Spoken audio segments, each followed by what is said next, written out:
I'm Todd Pappy, Game Director at God of War Ascension. What you're about to see is a making of video that we've been shooting over about 2+ years. It gives you a good idea of the inception of an idea all the way through to the final product. Keep in mind that this is a work in progress. Enjoy. Welcome back. I'm seeing a lot of fresh faces. Just kind of wanted to give you guys a high-level view of what I've been thinking. Basically, we've been trying to take God of War and really distill it down to an essence. God of War has always been a single-player game, so the mandate on this one is it is a multiplayer game. I think the biggest challenge by far is transferring a purely single-player, well-developed, third iteration title into a network multiplayer world. It's shocking. That's what's new, exciting, unknown, and where we want to make a mark in the industry. It was absolutely terrifying to work on this technology without a safety rope. We didn't know if it was going to work. We bet the farm on it early. Frankly, if it didn't work, I probably wouldn't be here talking with you now. I mean, it's heartbreaking, it's we in the early stages, and you like sitting there, you're toiling at your computer day and night, like, yeah, this is gonna be great. And it is just like, it might not be great. We've never done it before, so we don't know what we're doing.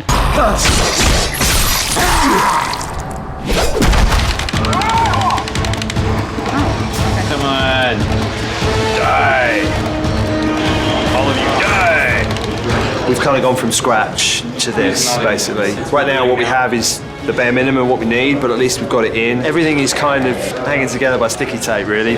It's so new to us, all this stuff. We're nowhere near bulletproof yet. Given how much scrutiny multiplayer goes under once normal people start playing it out in the real world, it's invaluable because we're making so many changes, we're iterating on it so much, we're trying to find out what makes God of War multiplayer fun. All right.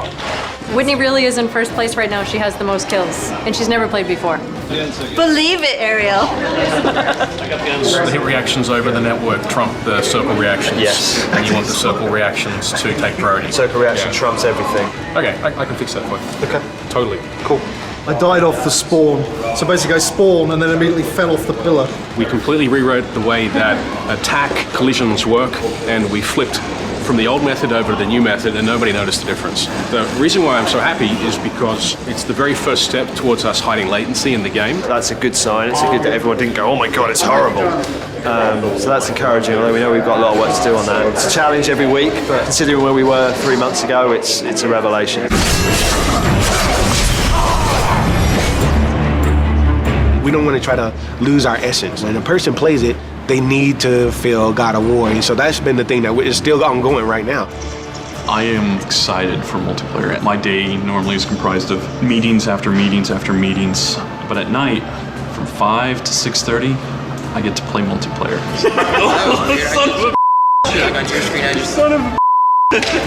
I actually like building up rivalries with the other people I'm playing against and start hunting them down and trying to kill them or them over. Nah, son of a. I think a lot of the unique aspects come from the kills, and you can kill people in a number of different ways. You can use traps to kill them, you can sacrifice them, you can hunt them down and become their nemesis. That's one thing that players will see that's very God of War, and it's different to any other game, is the brutality we involve in multiplayer.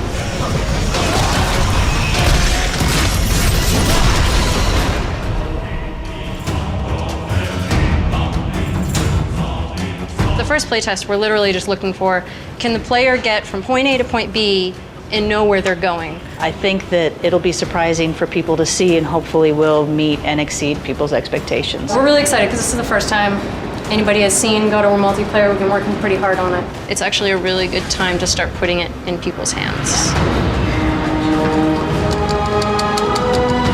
Playtests are always nerve-wracking. Day of playtest, I hate it. I pull out my hair. I get very frustrated, just because I expect it to go a certain way, and it never goes that way. You're never happy, or you're never ready for people to actually see it. There's going to be quite a few surprises that keep us up at night, probably for a couple days afterwards. We forgot to put the prompt for the cranks. The thing that I'm kind of like nervous about is people actually getting and understanding the concept right off the bat. Because I mean, we are doing something that's very different and we're throwing a lot at you at once. To see them enjoying those moments, it makes all that hard work worth it.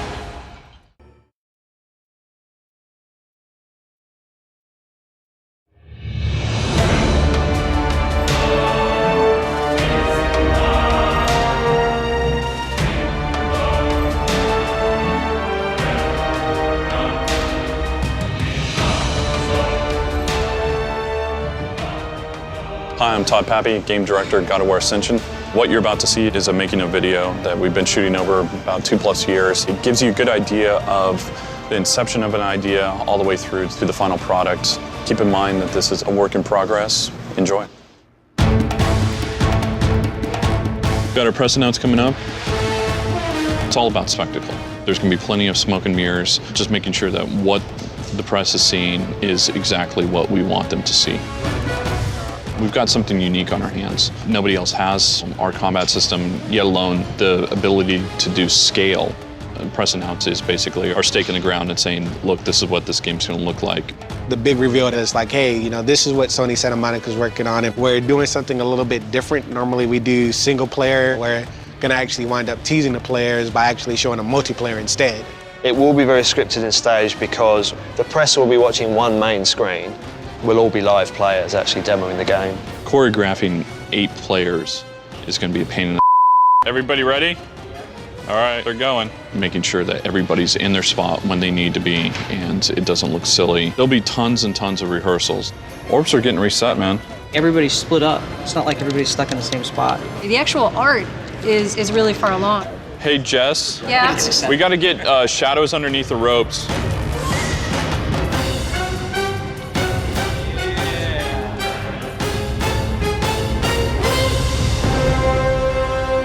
As soon as we announce the title, people are going to be expecting something big. I think with this, though, I was just so harried to give them something. I didn't worry about it so much. So now I'm worrying about it in the aftermath. You know, he's done, he's in the game, and I'm like, ah. As one of the artists, I always want the press or the public to go, wow, those graphics are awesome. We've got a Titan in a level with 8 players, and hopefully people are looking at this going, this is awesome. They took God of War and they translated it to multiplayer, and this is their idea for what they're going to do in multiplayer. And I hope they see that and go, you know what, they didn't just stop.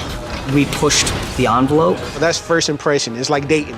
You know, it's just like, how many times have you gotten a second date after a bad first impression? You know, that's the rule. How about your part? Are you ready to talk to the press? No, not. I want to go through one more media training. I want to get a little bit more comfortable with it.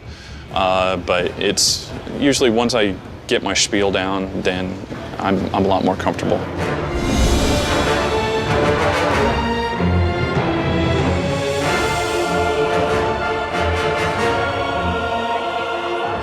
Right now, I'm nervous. We're at the lot in Hollywood doing our press events. I've been up since 3. Tired. We're going to show off multiplayer today to the press, and hopefully everything goes well and they enjoy it. I think it's harder when a game's been running for a long time for it to transform itself. Whether they can pull it off, I'm interested to see. You know, there's a bunch of us talking about it right now and wondering what we're going to see. So, no, I think we're all excited to see what's going to go on in there. Kratos is probably the #1 seller of our magazine, so it'll be good to have him back on our cover at some point. Leveling up and progression, you know, over a long period of time. Brutal combat, brutal kills. This is definitely new for me. Like, I'm not used to talking to press. I'm not a fan of being in front of the camera, but at the same time, I'm a fan of talking to other fans or trying to explain what's going on. We're always under evolution, so yeah. Hi, everyone. It's great to have you. Thanks for coming from all around the world. A media event like this is really critical. This is an opportunity for the team to really come together for a big event and show all the hard work that's being put into the product. I'm sure we can get questions about single player, and we're not talking about it today. And then with multiplayer, why the are you adding multiplayer to this awesome single player game? I think that's why we did this announce and really focused on the multiplayer, is so that will squash any of those questions, because we can say, look, that is why we did it. So we worked really hard to make sure that this was live. We weren't going to screw around. We weren't going to show a video. There's actually guys playing back there. They all have a dev kit directly at their feet, a little tiny television. Originally, we were going to have 8 screens set up in the front, and then at some point we were realizing that that would take people's focus. They're going to be watching that guy and they're going to be watching that guy. Really, we wanted to have them be able to focus on one thing all at once as one cinematic presentation. So that's why we ended up having all the guys up in the back. Todd really wanted to have the multiplayer slowly unfold. So we start with the half-face shot, but he's really in shadow. And then the guy steps into the light, puts on his helmet, and it's clearly not Kratos. So we start by unfolding, hey, you're playing somebody you're not used to playing in this God of War prequel.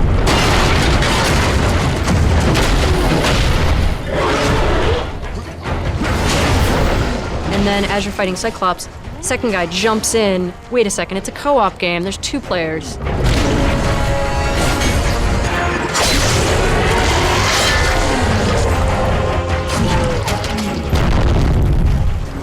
And then when you go into the main arena, that's when we reveal that there's actually 8 guys fighting because there's already 6 guys waiting in the arena for you.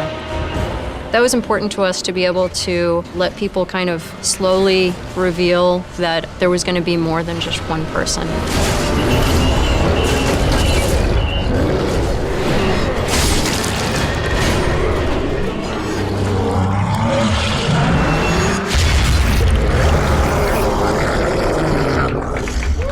Excellent run through, guys. Excellent run through.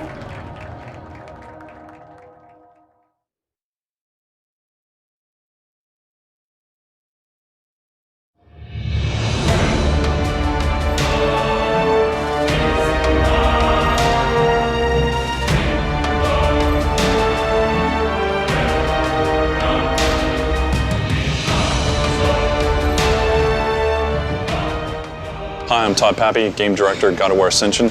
What you're about to see is a making of video that we've been shooting over about 2+ years. It gives you a good idea of the inception of an idea all the way through to the final product. Keep in mind that this is a work in progress. Enjoy.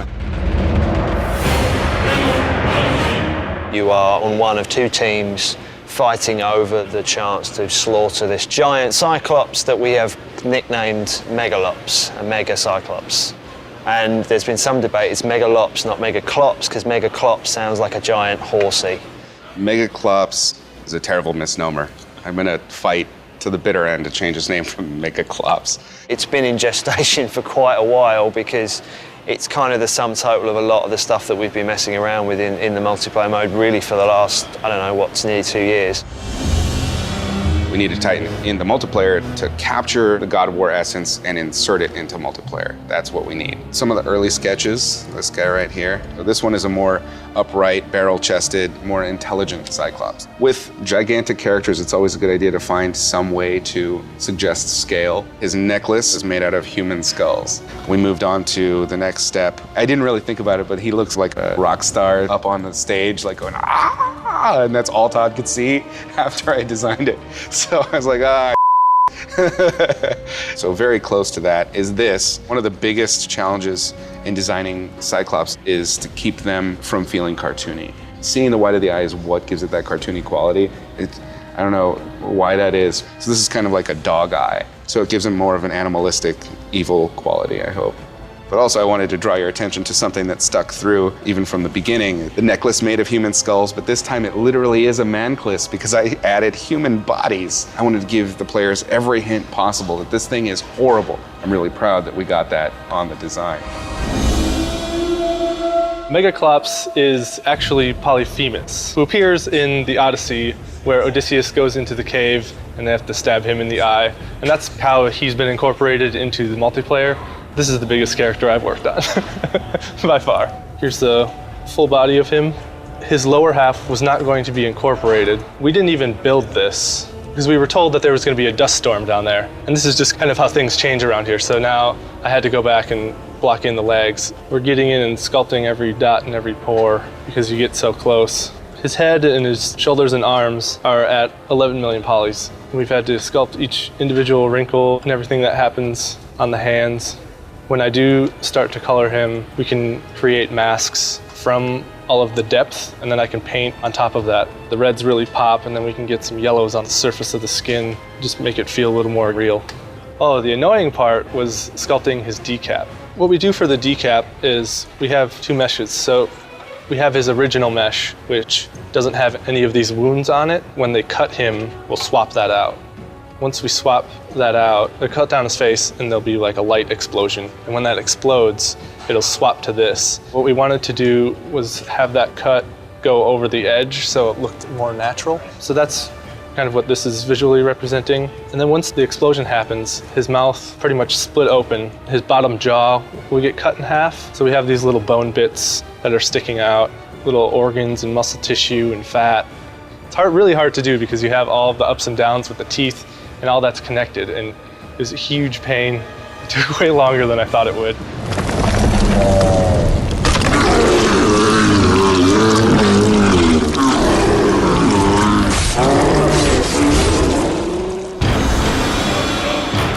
First, I was designing a lot of architectures, and once Todd and Chris liked the architecture, then I had to kind of put them into a 3D geometry, which was given to me from level designer. That was kind of hard because everything was made out of a geometry.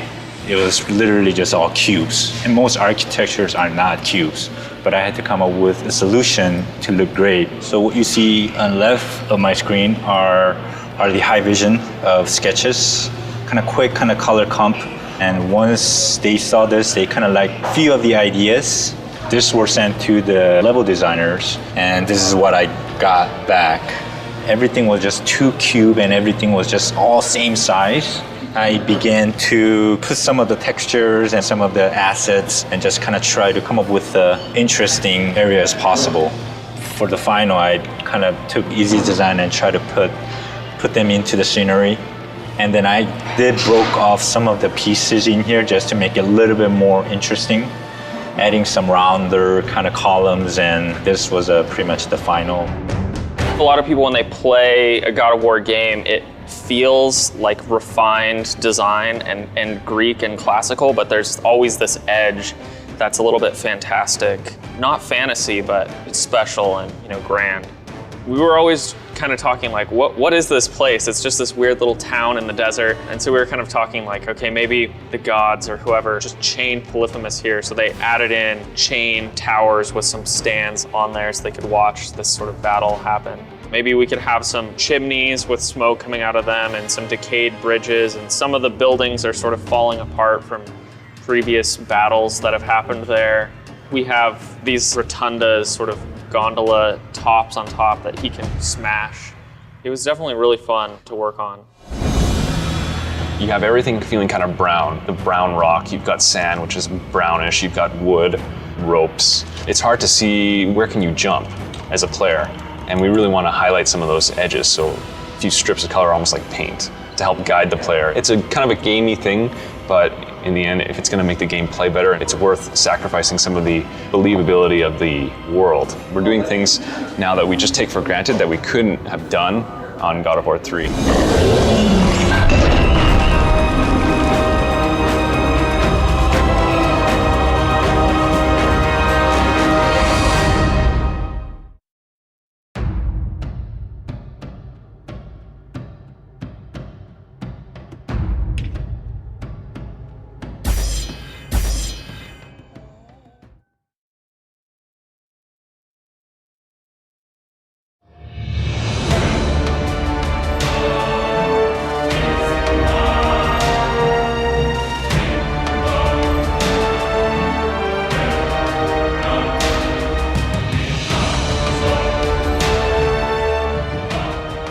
Hi, I'm Todd Pappy, Game Director at God of War Ascension. What you're about to see is a making of video that we've been shooting over about 2+ years. It gives you a good idea of the inception of an idea all the way through to the final product. Keep in mind that this is a work in progress. Enjoy. You look at any other multiplayer experience, how many of them can you say that there's a big world action thing that is interacting with you? That's definitely going to be the more rememberable thing. The main sort of drive of it is the thrill of the competition over the glory of the kill. It's a custom arena designed to really accentuate the combat, so it's kind of a twofold thing. We've been working a lot on trying to figure out what spaces work really well for combat. Big open spaces don't work, small compact spaces work, but only if you have a limited number of people. All of that has taken a lot of work. This is the test level where I've been working on. As he gets hit, he basically goes into this kind of retreated state. So initially his hands are like kind of this on the platform, and then you do damage and he kind of retreats, and then he's got almost like he's kind of hanging on a little bit to sort of sell the fact that he's a little closer to falling off. And because the idea is the chains are basically holding him in place, but also trying to pull him all the time. They're always trying to pull him away, and that's one thing that the animations don't sell that well yet. So many little things you have to worry about, like when his hands are in the arena here, he has collision around his hands, so you can't just run through his hands. But of course, once his hands drop to the edge, that collision has to turn off, a new collision has to turn on. So many little things like that, just to try and make it feel consistent. It's been definitely a totally different challenge, like I said, than like actually building single player levels. Before, there used to be actual trap down here, but it was just one of those things, just like there was like a trap at one control point, a trap at another control point. It's just like, how about this one control point is just about just fighting, you know, you got objects that you can do special attacks off of, and it's just battling, but there's an uber power up here that, you know, we can be sitting there fighting, it spawns here. It's like, am I gonna stop fighting you and try to get that? Am I gonna try to just knock you away and stun you up against the wall and then try to hurry up and run and grab the point? Things change based off the need of the designs. And it's one of those things, you know, you get this and you see your pitfalls and then you immediately like, oh yeah, you know, let me hurry and get this stuff clean so I can do the next thing, because I know all the mistakes that I've learned, and to make something even doper. And then hopefully, once everything's said and done, boys be at home, it'd be like, long live play, Sony, we love you. I'm working in conjunction with the other departments, and we're trying to figure out gameplay as we're going along. It's a lot of troubleshooting, like making sure that the rig is functioning correctly, that his animations are appropriate for what we're trying to do in game. You really have to focus on just making sure that he's believably big. So we have to sell the fact that he's heavy. There's a lot of delay on his upper body and his arms. That just gives a sense that he's big and he's very heavy. The emotional range of this character is frustrated, angry, and tired. We don't want the players to feel sorry for him. We always want the players to feel that he's just this ginormous threat in the background, and that you don't want to mess with this guy or he's gonna freaking kill you. A huge factor is that we need to have the camera not hiding gameplay from the player. A lot of the foreground stuff we want to put in, we just can't put it in. This is one of the areas that was quite challenging for the art team to make it so gameplay is still acceptable. So we wanted to have something kind of in the foreground to break up the levels and make it feel like rooftop. So we also need to have the player be visible. So one of the solutions was add some destruction. Evolving the camera systems so that they could handle multiplayer gameplay was a very large challenge. It was a fun challenge too, because we knew right off the bat what we needed the camera system to do. You need to make the cameras much more unified, much more procedural, so that everyone has the same fair view. This allows me to start plotting out where my cameras would go. So I'll turn on my camera layer here. This gives you a pretty good idea of how many camera zones are needed. Every black box is basically an individual camera or a group of cameras. These basically control what you see as you play through. What we're seeing here is the basic look of a navigation camera in a multiplayer level. The player is about 20 meters away from the camera, making them kind of small, but big enough to get the details of which team you're on, this guy's on the red team, and give you a good sense of where you're going in the level. Here's an example of a trap where you can hold on to the lever until you're waiting for some enemy to run in, and then you basically let go of R1, triggers the trap, and the camera will hold there to see if you hit anyone. And one other example of something that our single-player camera system has been great for in terms of multiplayer cameras is shots like this, where I'm no longer using the normal navigation camera because this Cyclops is about to attack, I want to show off full detail of his face, his hand that's about to smash you. That's an area where we're allowed to make the multiplayer cameras feel more single player. That's another goal of ours, to make the camera system and the game itself feel like it exists in the same space. Keeping the giant Cyclops in frame was one of the biggest challenges of that level because people really want to just fight other players. I'd be fighting my own cinematographer's instinct to, I want to show more of this giant epic monster in the background. It was a constant back and forth of, that's too much of him, that's not enough of him.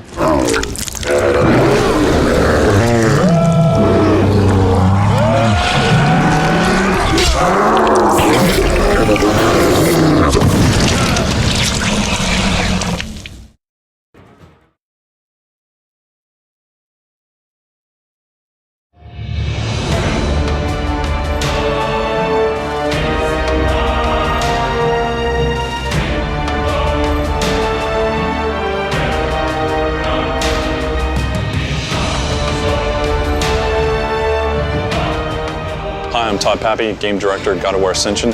What you're about to see is a making of video that we've been shooting over about 2+ years. It gives you a good idea of the inception of an idea all the way through to the final product. Keep in mind that this is a work in progress. Enjoy.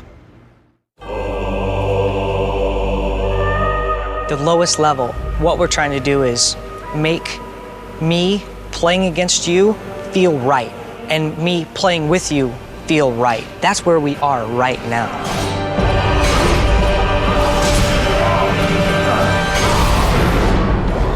I guess we're bringing the God of War gore to killing your mate, basically, I guess. Killing your mate, yeah. Your mate, your buddy. One of the thrilling things about multiplayer, like even in a shooter, is when you get up close, like your heart starts to race, and we're definitely trying to go for that. See the whites of their eyes. The moves are actually not Kratos moves at all. We did start to get some of it up and running, so you might see some hints of like, oh, maybe I remember from God of War 1, he had a weapon kind of like that, but the moves that we're doing now are entirely Spartan moves, Spartan themed. The weapons that you carry give them a very distinctive feel. Each character selects sort of a god class, and that kind of defines what weapons and armor and abilities you can take in. I have basically the Aries sword with the Aries armor, so I can do things like damage attacks, GS kills. Have a little bit more kind of range, so I have that move that has quite a lot of range to it. The idea with the hammer is that in a crowd, he can be less specific. Like if you're playing the hammer class, you kind of look for groups of people to kind of jump in there. And that actually causes kind of groups to disperse, which is kind of nice. So depending on like who shows up with what weapon, people start to kind of change their play style a little bit. Kratos is our hero. He has to be the strongest, the coolest, the most powerful one. These guys are still pretty formidable. These guys have to be fair. Their moves have to be readable. Some of the moves are a little slowed down, so they're not as quick as Kratos, but they have to be fair. For instance, we have unblockable now. Whenever you see this symbol, that means if you block it, you're gonna get staggered. And that really helps to make it read. Each weapon's like its own full character. The navigations, they all have to be redone for every weapon. The attacks are all redone. There's no real sharing between weapons. They're just too unique that you can't really wield them the same. We'll come up with moves based off of usability, practicality, flashiness, just things that people usually expect to see and people would want to see. Sometimes just try and get the best look, and then we'll just tweak and tune it until it's actually useful. This is the Cyclone move. If Kratos did this move, I don't think he'd have this much recovery time, and the startup would be pretty quick. This was one of my favorites, the uppercut. It's pretty useful in games, and people are liking it. I just liked it. I reappropriated one of the Olympus Swords animations from God of War 2. That one just stayed in one place and did too, but this one I added a crazy dash to it and a lot more height. There's gonna be a lot of different specials that you're gonna be able to do. Those will be a lot of work to knock out, but I mean, those are fun though. You know, it's just fun doing those. What's nice about certainly this kind of game is that anyone can kind of get the kill, anyone can kind of come in there and finish it off. You're definitely not invincible. That's one thing we really try to do is that, you know, the characters, they can take some hits, but not a whole bunch, so that even a new character might get in there, and if he gets one blow, two blows, lands a few, he's definitely gonna get the kill, and that's also what traps kind of add for it. With traps, it really doesn't take a whole lot of, you know, timing and skill and reflex. It's literally like it's sort of more planning and strategic element where it's like, I know people want to take this point, I know this trap covers that point. If I can predict that, then I can basically get a kill no matter how skilled the other player is.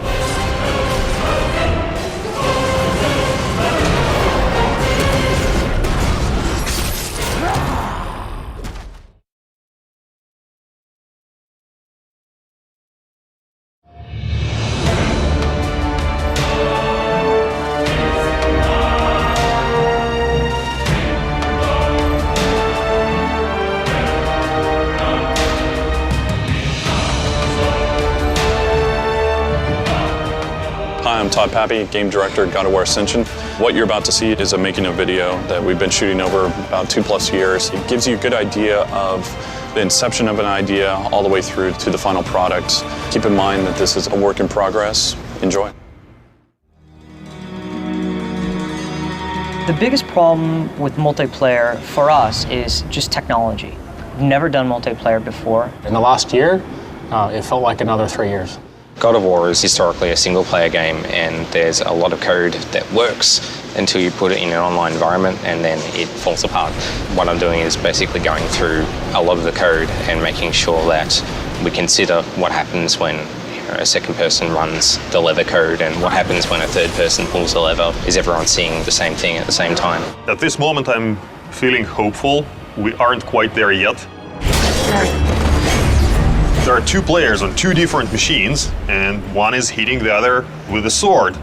So that motion of the sword has to connect on the attacker's machine, and then the result of that collision needs to be sent to the defender's machine. And on defender's machine, we need to decide, was that move blocked or parried or countered? And then the response has to go back to the attacker's machine. All of that has somehow to happen in such a way that both of these players think that it is seamless and there is no lag, and it's all just free-flowing combat. People would press block and they'd actually get the block guard up with the sword, and then they'd be told, you got hit.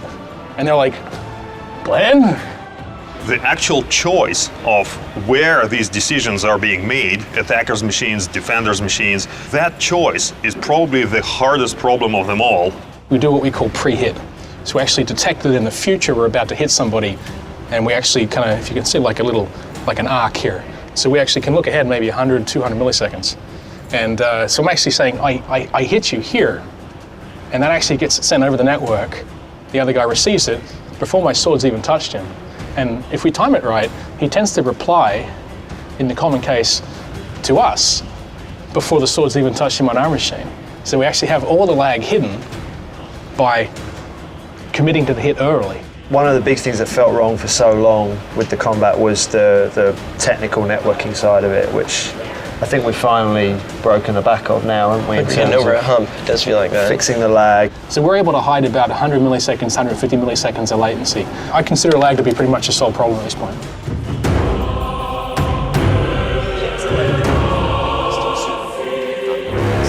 One of the big themes that came out of last week's Friday playtest was that the quality of the experience has a lot to do with the caliber of the people you're playing against. I focus on matchmaking. Without matchmaking, you won't be able to find your peers. You won't be able to find other players to play. So we basically pair up players so that they can have a better time. The more players we have, the quality of the matchmaking improves. You always have to consider, should we let people play, or should we have a better quality of matchmaking? I'm hoping to have a better matchmaking experience because we have developed everything in the house. We are doing something completely different. We are deploying the code ourselves, and we are managing all aspects of it. So there's no one to call when something happens except ourselves. Now we're going to actually play sheeted 60. That was started like inefficient, running at 45, and the intention of the playtest is to get the combat feel at 60. We're playing the game every week. We're making sure that everyone gets a controller in their hands and they start bashing each other with swords and hammers, and it's a lot of fun. The fact that programmers are playing it is a very positive step. Programmers want to write code, and some don't want to play the game they're making, and that's okay, but when you're making a multiplayer game, it's really important that you iterate and you see the changes you make playtest to playtest.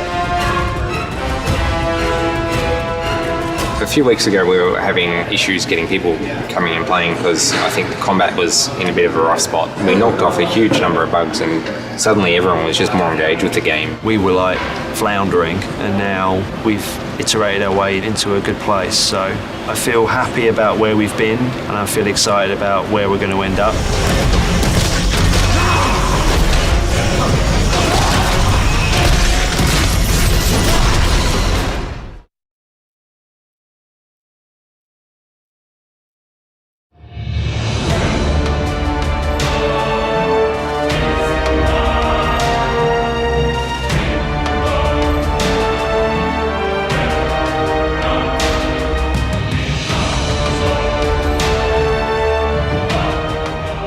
Todd Pappy, Game Director at God of War Ascension.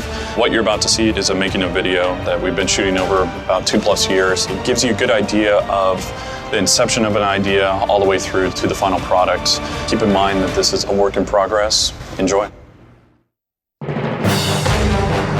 Level design is a fantasy. It's, I want to do something that I can't do in real life. Level design is also a challenge. It's not easy, it's not handed to me. I feel like I accomplished something when I did it. And in the end, level design is about giving that reward. You want to do it again and again and again and again.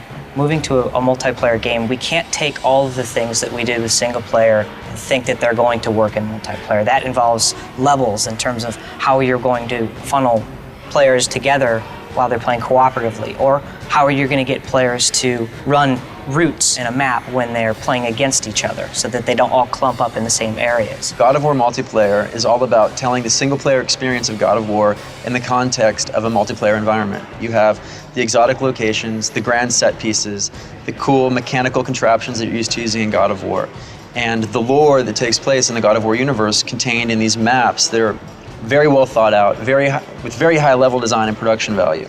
I think you'd expect that the levels in multiplayer are simpler than the single player, but they're, I'd say, 5 times as complicated. We've got traps, we've got different capture points, 10 different chests, big titans in the background, things like that. There's just so much going on.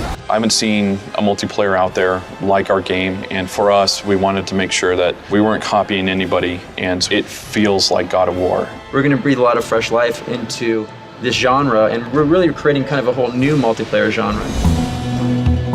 The tutorial level that we're going to have for multiplayer is basically the player's introduction to multiplayer. You're going to start off as a warrior. You're imprisoned in a location that I cannot name or I'll get killed. Your life is about to flash before your eyes. When that happens, you're summoned to the gods, and the gods teach you how to fight and how to go, bring about glory for them. So how we want to kind of do this is you see like the establishing shot of the actual warrior coming down, and then you wind up seeing, the Zeus out in the foreground. So you're going up to actually go meet with the gods. Obviously, when you're in this point, you won't have your armor, you won't have your weapon, but since you'll have a head. I don't have a head right now. So, right now, I'm just teeth and eyes. There's these statues that represent all the gods in the background. You get prompted to select one of your allegiances. You got Aries, Hades, Zeus, Poseidon. I'll walk up over here, and when I come to Aries, Aries makes a plea for me. Once you select a god, you'll actually get whatever weapon is best for them. So like for Aries, it's the sword. For Hades, it's the hammer. Zeus is the gauntlet. Poseidon is the spear. You start seeing the light, and when you interact with it, that's when this guy appears. From this normal tutorial, he's just asking me to do quick attacks on him. Then after you go through the quick attack things, hey, do heavy attacks. There's certain things that we need to teach you in a way that's directly related to the game. So take, for instance, how it told me to do my L2, and my L2 is escape. And that's very key because that gets you out of a lot of situations. And then once you actually beat them, you get the praise from the gods. You're good to go. By that point in time this is done, you should be able to at least do basic fighting. We really recognized that we needed this after a few play tests, and people didn't know a lot of the moves in the game, and it was too much to absorb at first. So it was okay, we really need to have them go through a tutorial level. We'll take this and we will do a bit of a block out where it's a little bit more detail, increase the scale, make it feel a little bit more epic. We added these stairs. You'll see Zeus looking right at you, godly statue, and just run up here. This is the tutorial level running in the game right now. You can see kind of what it would look like, just get a feel for it. This all kind of came last second, but we're behind it. It's gonna be awesome. I'm pretty excited about it.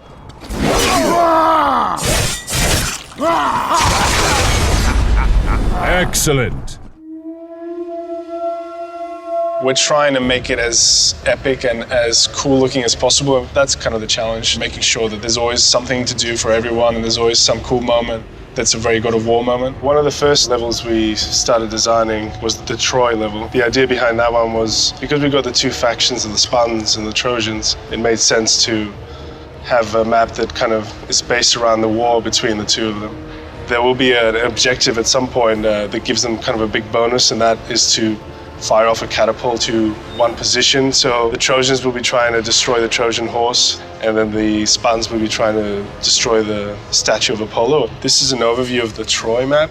Spartans start from the left, Trojans start from the right. There's like 3 tiers basically. The bottom tier, the middle tier, and then the back top tier. And all of those tiers are kind of interconnected and you can cross over between all of them. The unique thing about this map is that you can use the life cycle, which appears in the single player as well. So you'll see, like, for example, this bridge here, that can collapse away. One of the first things you can do is pick up the life cycle. At the moment it looks like a flag, but we'll actually get it look like a life cycle. And what you can do with that is life cycle different areas in the map. So for example, this gate, I can life cycle it up, and that creates like a barrier no one can get through, but they can actually hack through it eventually, but it'll slow them down. I can bring it down again, of course. Here there's another life cycle thing, so if someone, for example, is chasing me, I can just stop, life cycle that away. If they get killed by it, it counts as a trap, so I get the extra points for it as well.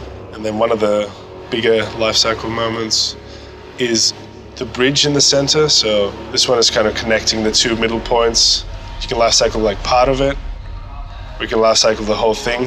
Here's angry soldiers, they're throwing their spears at you. Here's another hidden trap, so this flamethrower, I get this view from my side, and I can kind of suddenly attack someone. On their side, they never really see if I'm really behind there. They can only see the flame, but they don't know if someone's actually waiting for them there. As the player with the life cycle, I can actually bring the catapult back to its original kind of position. If I'm the Trojan and I hit it now, it'll rotate to the left and fire off something to the Trojan horse, catches on fire, looks cool in the background. You get some points for it. It doesn't end the match, but gives you some favor. We definitely want to encourage the level design to kind of support 2 or more players kind of working together. Troy is the biggest level we have. It's absolutely massive. You could take 2 large levels from, say, God of War 3, and you could fit them right inside of Troy, and Troy would still be bigger. There's just so much there, and on top of that, we have to have it running with 8 players. That's, I'd say, the biggest challenge. The other challenge among memory and performance is just getting it done. Troy is fun because I remember seeing the first block model of the game and it's like this whole city. And so I was going, oh wow, you know, when I'm painting this, it's like, okay, here's the armory and maybe there's like a garden down there and this is where people would go to the market and buy stuff. So this was from the level designer, the block model before anything else is existing. It's really fun and challenging to work on top of this because it's so abstract that you're like, okay, what can this be? You know, what can I turn that shape into? So I wanted to show this city that's in ruin, and since it's at night, you know, I wanted the lighting to be really dramatic. The city sort of goes down and it's on fire.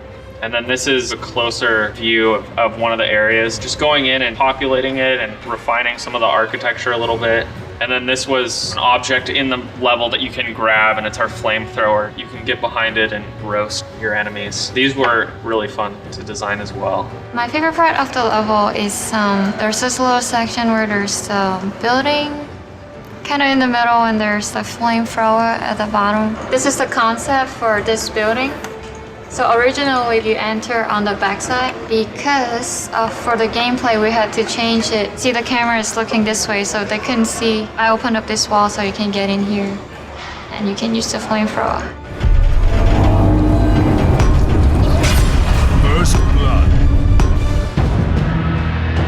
When I set out to create a multiplayer map, it's very similar to the way we create single player maps. I like to start with one idea, something to hook it into. For one of the maps, the idea was there's a huge Gorgon statue. She's the kind of focal point of this map and that everything is built kind of around her. And see the levels kind of built on top of the creature, and then we'll get down in here and I can kind of show you what the space feels like. And here's a flamethrower, so I can kill guys with that.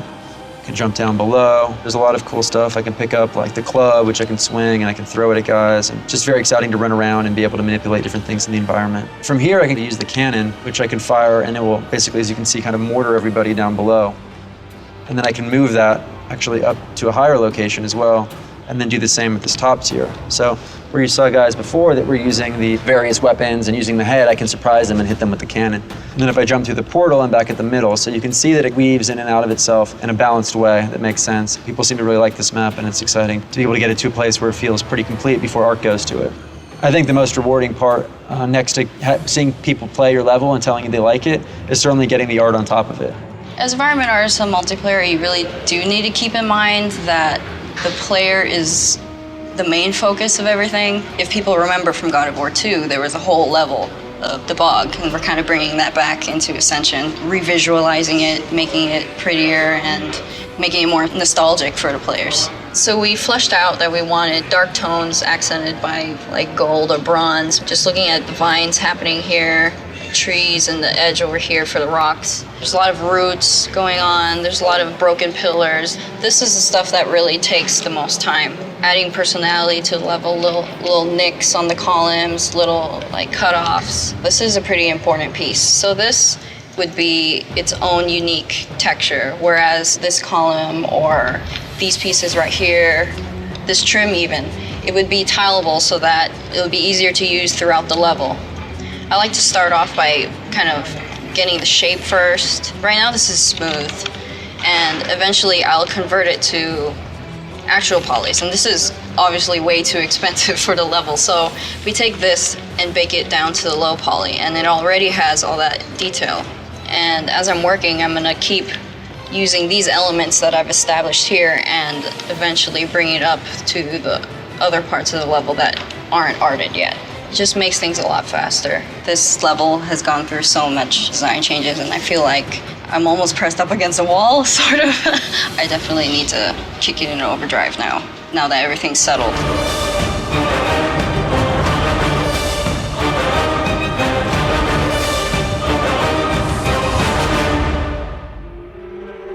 This is the Labyrinth. The high concept for it is based off the Labyrinth from God of War 3, so we're trying to bring back some iconic locations from the previous game. How cool would it be to have the players kind of in and inside the Labyrinth while it's being constructed? It's the starting cube where players actually jump out of. The other side, the Trojan side, will have the same setup so they can kind of get into theirs. Both of these cubes meet up together, and then they start kind of rotating around each other, so they change their positions 90 degrees. And then eventually a third cube, the green cube, comes in.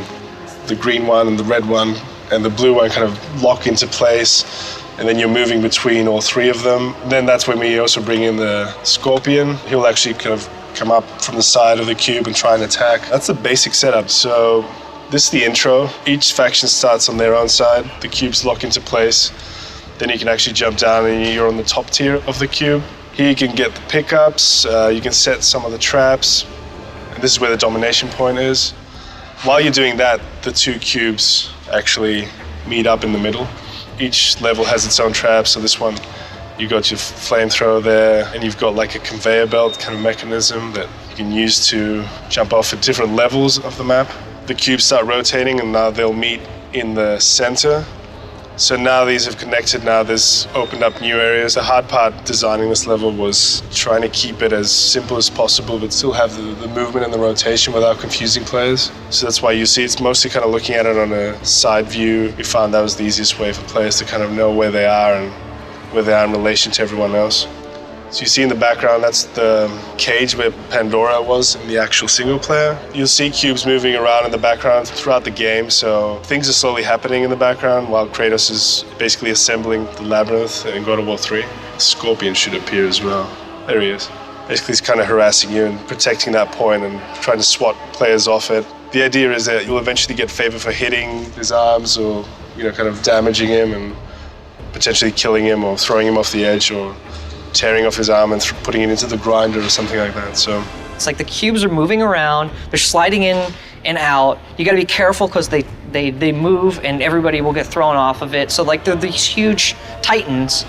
And then there's also the Scorpion that makes his appearance and comes in there and attacks you while you're on the edge of the cube. So For God of War, people who play God of War 3 is going to be an awesome level. People who have never played God of War 3, it's going to be awesome for them too. One of the cool things that we have an opportunity to do in our multiplayer is to give fans new places to play, but also go and revisit older places that they loved from the previous God of Wars. One of the things that we're always trying to do is like, how can we make this aesthetically feel like it was ripped apart? And so one of the things we talked about, maybe the exterior wood of this cube is really dark and damp, but once it's ripped open, all the wood inside is like dry. So that might help sell our story a little bit more. And then what are the main like iconic pieces of these cubes from God of War 3 that people will recognize, and it's like, oh, these like cool clamp sort of doorway pieces, and going in and going, oh yeah, there were all these really cool Icarus kind of murals around, so let's put some of those in. Even though we're not going to go over here, we're going to break some stuff up, we'll put some moving stuff there and really like let the player's imagination fill in the rest and imagine that, you know, this is like this huge mechanical marvel that extends beyond where you can travel. Going more detailed and going to the top. The top is all wood and you have that large clamp, and then maybe the next layer of wood got ripped off, so then we can see more of that refined metal where maybe there's gears and vents inside of that. So we try and put love into everything that we can, and I think that's what makes our game great and, you know, really separates it, is how much sort of detail as it, you know, funnels down.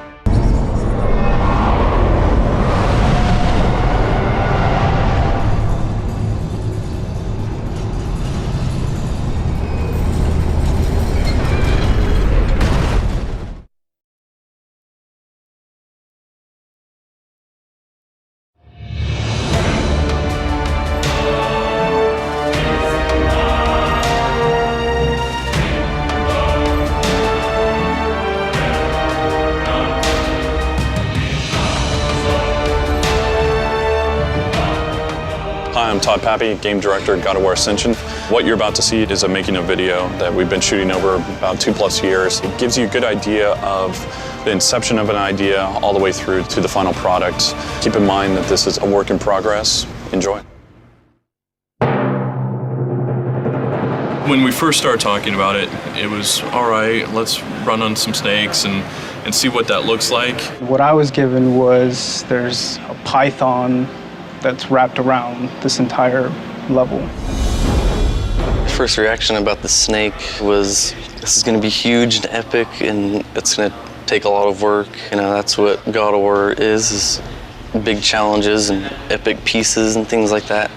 These are initial concepts of head designs. For instance, this one's more stylized. This one's a little bit more serpent, dragon-like, and more kind of ancient looking, kind of more mechanical. So I went through lots of variations on scaling patterns. Some of these show a little bit more direction, some are more stylized. Trying to keep the overall feel of python stripes. And this one's the most finalized version.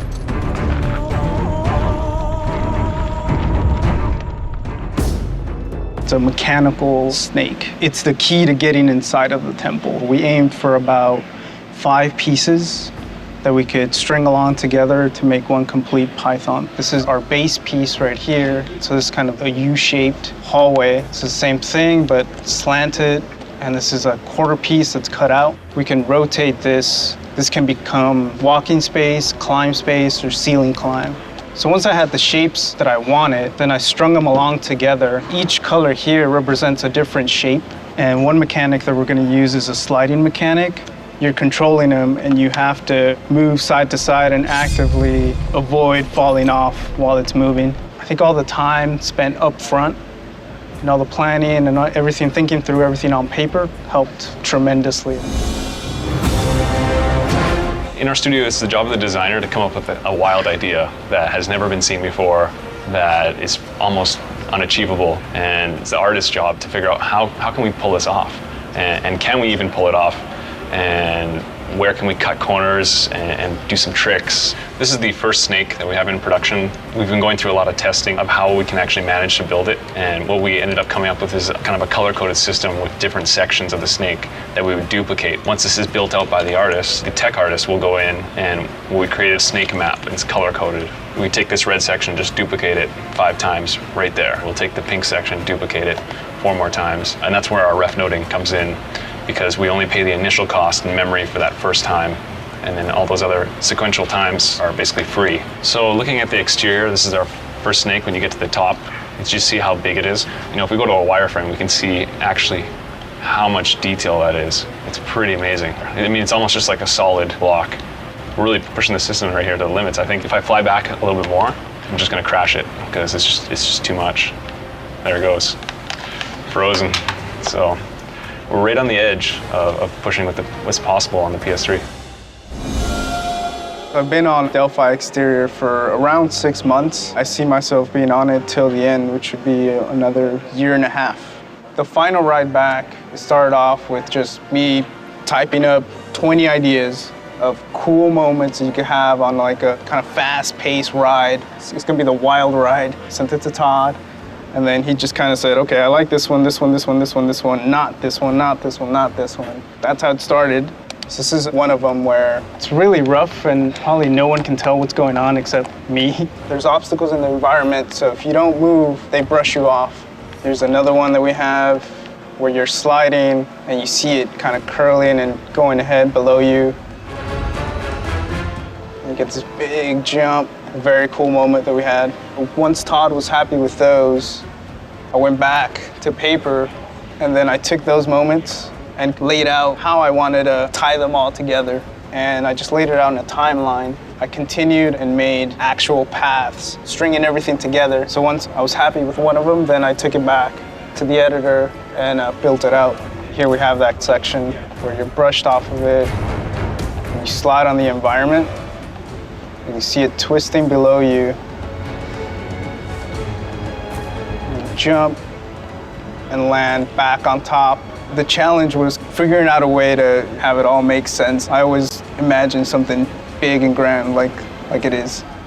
Delphi exterior is coming together. It's obviously using our Titan tech in a different way that players never seen before, and you know, this is a big wow moment. This level is like an insane amusement park ride. I mean, you're moving through this thing, and it's really tense. It's really kind of it's a really stressful level, because you're used to these amusement park rides where you're just sort of riding along, but you're like, no, man, you gotta jump, you gotta go, and you gotta do this stuff. What I'm working on right now are these interior ice caves, giant caverns and small little tubes that the snake's burrowing through.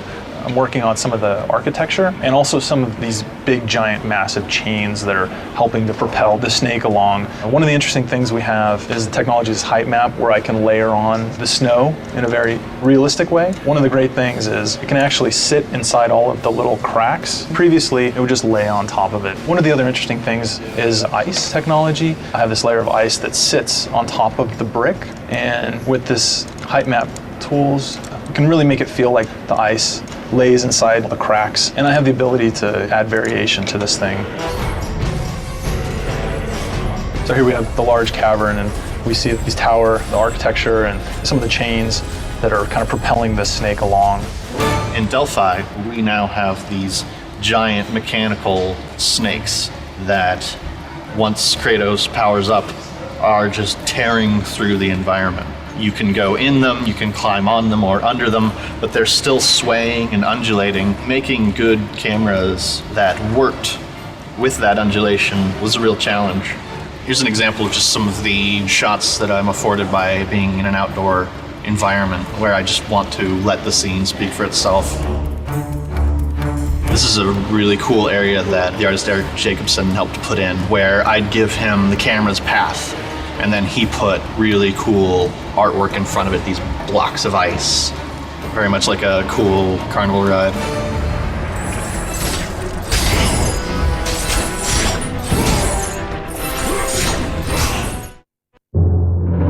A lighting artist basically populates the world and brings it to life. I always consider myself kind of a painter, but I paint with light. I think it's incredibly important. It's kind of the unifying element. It brings the textures and the models and it brings it all together and gives it atmosphere, a mood, and helps tell the story.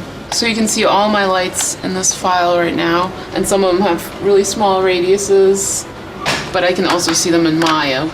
So here I have a firelight. If I turn on my radius, you can see the radius, how big it is here. So that's a visual representation. I can make it bigger, so then it'll affect more of the scene. I can make it huge, and it'll affect even more. I always play around a lot with the radius. So see how I bumped up that light now? I can really make it go extreme and really strong. And see, now it's affecting more of the scene. So this is the scene that went through first pass lighting. Here you can see the sunlight and the ambient affecting the scene. If I turn off the sun, the scene would look like this, and all you have is the ambient light. If I turn off the ambient light, it would look like this. And you can see like all the shadows turn completely black and you don't have any information in there. When I do the lighting, I always like seeing the environment artist's reaction. They're like, oh wow, you made my level look awesome. I love that level. I mean, it took us a long time to get it to the point that it's at right now, but that's because it was new, uncharted grounds. We haven't done that stuff before. I love it, and I've had plenty of people come up to me and say Luis really knocked it out of the park with the art that I've been seeing. I think this will be a huge showcase for the project.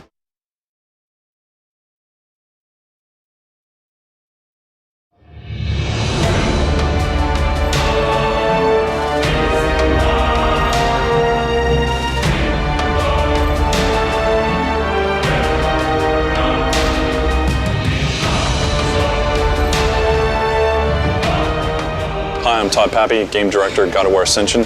What you're about to see is a making of video that we've been shooting over about 2+ years. It gives you a good idea of the inception of an idea all the way through to the final product. Keep in mind that this is a work in progress. Enjoy. Hecatonchires, I call him Hector, is a 100-arm, 50-head creature in mythology. And again, like the Titans, these were actually stronger than the gods. There are these giants that took part in the big war between the gods and the Titans. I think they guard the Titans that are in hell. It's something that we've never seen before in our mythos, and so we thought that it would be a really cool prison level where you can be walking around and see eyes on the walls or on the ground. You feel like somebody's always watching you. There's actually a shanty town in Brazil that was kind of a little bit of the inspiration for this. One of the major elements of the entire God of War series is that first big boss battle, the big in-your-face moment, in medias res thing that God of War does so well. Going back into the past with the Hydra and the Colossus, with Gaia and Poseidon, I have some big shoes to fill. It's really scary, but it's also really exciting because this is, just a continuation in the big moments, the most memorable moments of all of God of War. So based on the concept of 50 heads and 100 arms, I thought it would be interesting to make it a creature at first. So I went with an octopus and created this palace on top of a giant land octopus that's living in the ground. We ended up doing some more, so this is a standard figure with the 100 arms coming out of every pore of the body. And I was thinking that the prison palace thing could be its upper body head shape, and that it would just have these rotating faces going all the way around. Here's sort of the monster finger tentacle things. These guys would be at the very tips of every arm. Here's some more variations of them. So I went back and forth from pretty human-looking elements to some really creature-based ones. Hecatonchires is just a puppet. The Fury is the controller.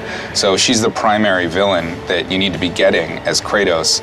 So this is the Hecatonchires. The Hecatonchires is the first prisoner of the Furies. And over the millennia, the Furies just built on top of it so that all of the other prisoners and subjects of the Furies now live in or are tortured on the surface of Hecatonchires. So another aspect of the pitch, was the introduction of where Kratos is. The player comes awake and they are in a world and they're not really sure what's going on. We didn't want to have the fact that he's basically tied to a giant be obvious. The initial sequence is Kratos is actually inside the roof of the mouth. This is like the molars and the teeth up here, and sort of the floor has been built into the bottom jaw. I did a bunch of passes of the head as if it were still alive. These are all heads pre-having the buildings installed, except for this one here.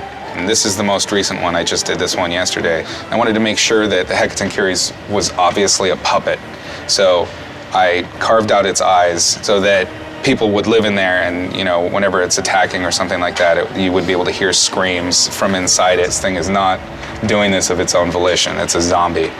So this is where I'm at as of this moment.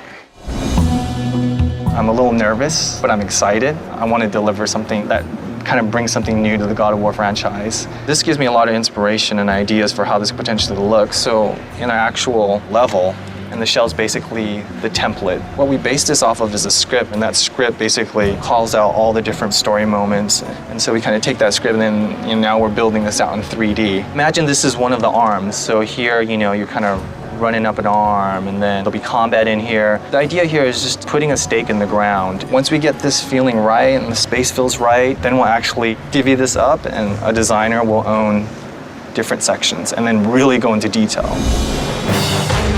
Hecaton has had some changes. It's had some birthing pains.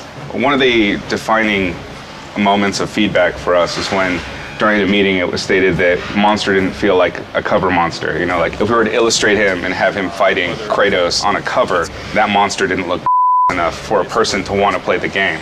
And once we figured that out, we completely changed direction. Originally, our concept was that Hecaton was the first breaker of oaths, and thus the Fury's first victim or prisoner, and they just built a prison around him and on him and in him.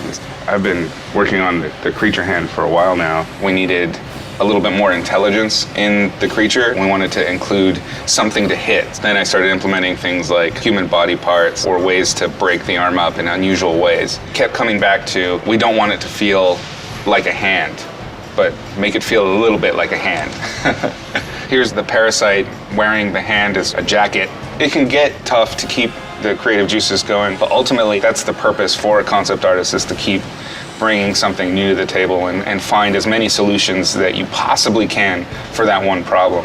At this point, Todd was really interested in looking at how we could integrate the parasite aspect. We were looking at things like rhino horn beetles as influences, and ultimately those things did stick. So this shape, from here on out, you'll be seeing a lot of. I liked this one a lot, the sort of flounder hand. I name all of these when I'm by myself, alone in the dark. This is Autonomous, Junior, Flounder Face, Squeeble, and Juicer. They're all part of the same family. It's a problem. So this ended up being the defining point where we were taking it into the final.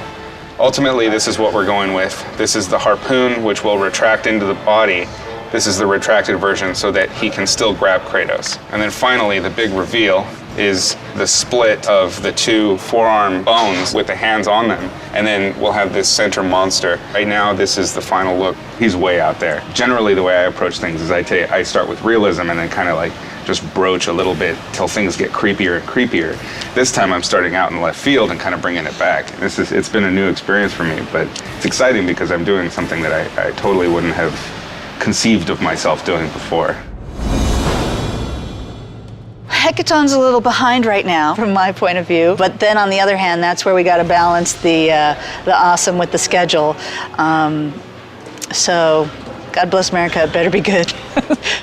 With creating Hecaton, we had to kind of create its own mythos. So I think that's kind of what took us a very long time to develop in BizDev, is what path do we want to take and making sure that it actually looks cool and fits in our universe. This is just the primary folder. We're not even getting into subset folders of drawings upon drawings, redrawings, redesigns, and initial passes at the Hecatonchires monster. And each one of these folders is just like this. With the Hecatonchires head, once we figured out that, we're going to break out the face, we're going to try and do a transformation like we did with the Heca hand, things started to unfold properly. So here, I'm going way more tragic. This is an affliction that's been thrown upon him. He's brought back from the dead, blinks at re-life, and then suddenly his face bursts open. So an early look at it with the environment. I built out Orkos from this image, and they went to a gray model right away. One of the biggest cool things about this guy is that the environment is all integrated into the character. Like Kronos last game was a Titan, but you're on just like a character, basically. And what I like about this one is like we have a Titan that's huge, and you have environments also on him. So basically how I started this guy is I decided I'm just gonna knock out the sculpt as fast as I can. Sukru, who's one of the environment artists working on it, kind of blocked in some buildings here, because eventually we're gonna have to integrate the skin into these buildings, and I'm gonna have to work with Sukru to do that. Here's the teeth. So I kind of went in and sculpted some claws, and I duplicated them all around it real quick so I can make something. This is my little prototype here. You can see all the joints. You can see in the front and all around all the joint chains and how they open and close. And this is what I was prototyping to try and get an idea of how this would work. So after I sculpted in the head all torn up, I took my claws and I put joints in them and then made it open. And I put them where I thought they'd go, and they opened. And just kept on reverse engineering, and I'd open and close it, and move joints till I got basically to this point where I could have it open and close, and our director could check it out and see what he thinks. Before this was transformed, I went in and finalized the sculpt. So this is where the kind of stuff I get to deal with, like how is it gonna crack and break? There's this layer here I made, and I did this in Mudbox where I went in with photos and basically cracked up dry looking skin everywhere. So the nice thing about Mudbox, we use this a lot now. Mudbox allows us to take our in-game model with normal maps and everything and paint directly on it. So I have a layer here, the cracks layer, and basically what I've been doing is I will use photos to overlay cracks. There's a lot more subtle stuff now, because the main thing is you want it to naturally feel like it's cracking, not just cracks for no reason. Overall, the design is really solid, and like I look at it and I'm like, oh, it makes sense. This is what I'm making.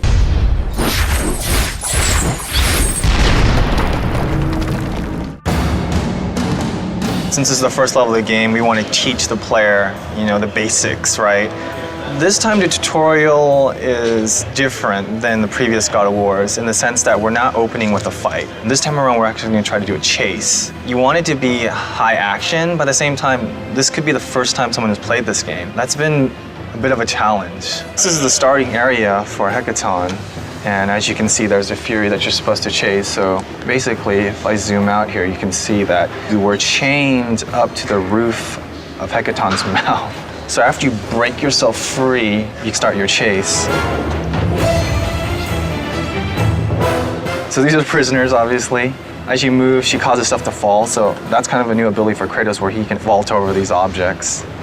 You continue to chase her, she closes gates. This is where the player can actually double jump for the first time. She just keeps leading you on. She's like, come get me, Kratos. And then this time, you come over and you slide, and you couldn't stop yourself, so you basically crash through. She injects these guys on the ground with parasites, which causes them to come alive. So during the course of the fight, some of these cells are gonna get ripped off. When this one gets ripped off, it actually opens up the cell, and so now you're kind of on the outside. Here, there's gonna be a strength moment where Kratos actually busts open the gate, and he's gonna re-enter the prison. You'll see that it's lined with a bunch of jail cells, and there'll be arms sticking out, and you'll see the Fury again. You're like, oh, there she is. And as you make your way to get her, a huge hand comes crashing down. This is kind of when we have the first reveal of this huge arm. You kind of ride the arm out, and then here you can see, this is the main arm, and off of the main arm are the smaller arms, and that's where you started. And so basically, here's the 6 arm. There's 3 on this side, 3 on that side. Here's legs here, and he's kind of reaching up towards the sky. That was his last stand. We had to create large spaces because of new mechanics like slide. You're moving pretty fast.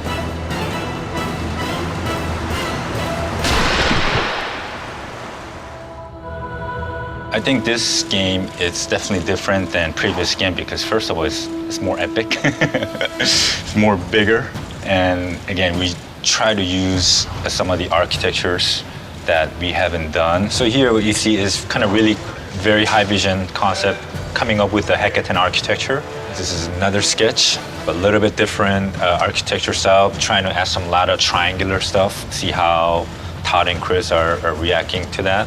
They love all this kind of pointing stuff coming out. They wanted me to kind of take over on a color pass. And then they finally decided to go with these two directions. This feels definitely texture feels too similar, and it's kind of hard to read what's architectures and what's the street. What you see here, they wanted a warmer tone in the street and then maybe cooler tones and the architectural stuff. So what you see on top here is the rough 3D models that I got from environment artists, and they wanted me to put all the architectures into their 3D, see if everything works out. The street is made out of Hecaton body, so we try to make it a little bit more flesh, so giving it a little bit more warmer tone than architecture. Jung Park did some high vision paintings that were loose but had this like eerie, cloudy, just kind of wet and dirty street. Just kind of working off of that high vision stuff, I really helped to refine exactly what those details are. This is the first boss arena where you encounter this sort of arm creature that is growing on top of a Hecaton. He moves his arm, and as it turns, I kind of was like, oh, maybe as he's sort of decayed over time, a lot of the stonework isn't quite held down, and so as he turns, a lot of it falls apart. And I thought that would be really cool to show just this decay, and you see these giant chunks falling off. After you defeat this beast, you know, the arm turns back and you slide down this sort of road. So also going in and going, oh, there's all these pitfalls that you could go into, and here's like some prisons underneath there. His hand is actually like ripped off, so it's still stuck to a wall, and that's something that you get to encounter later. The hardest thing for Hecaton so far is just placing everything so it works with design and the composition of everything and just the sheer scale of everything. And this is the whole city, and he's huge. His figure goes all the way down. The player will start off inside his mouth, and you do a battle in here, and before you know it, you're on your way going through all these jail cells that are down here, making your way through the arm, and then this whole thing moves, and everything's rigged. Everything in the scene is going to be rigged onto this character.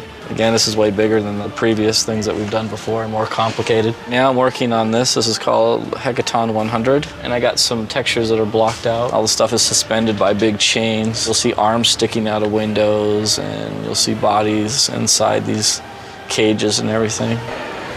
And that's Hecaton so far.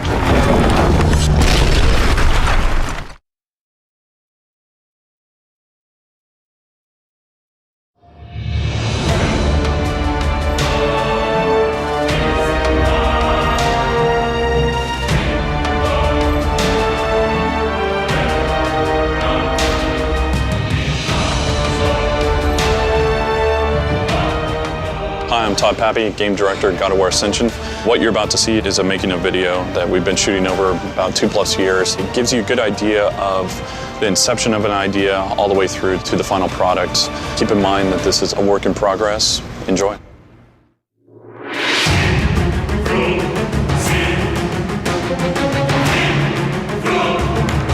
Today was our really roughing out the beats for Hecaton, which is our opening boss level. I needed a reason to make Hecaton come alive other than Hecaton was already alive right off the bat. Because I thought that it was far more interesting that Hecaton was like, had the city that was built on top of it, and you didn't know that. Hecaton is the beginning of the game. Kratos starts in Hecaton. It's essentially a prison. The player doesn't know why Kratos is here just yet. And where it is in the story is the very, very, very beginning. It's like pre-God of War 1. So Kratos has already killed his family, and he's dealing with the torments of that. He's kind of locked up in this prison, and the Furies are torturing him about what he's done in his past. Like, the Furies are the ones that want to keep Kratos there, and they want to continue to mess with him and torture him.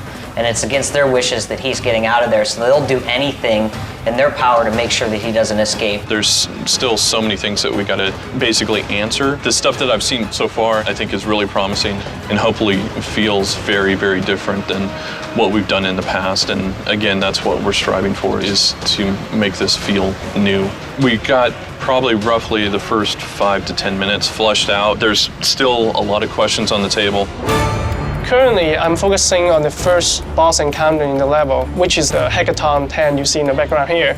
This is the first fight, and it's going to be actually simpler compared to the rest of the boss fight. So this is like a warm-up for everyone.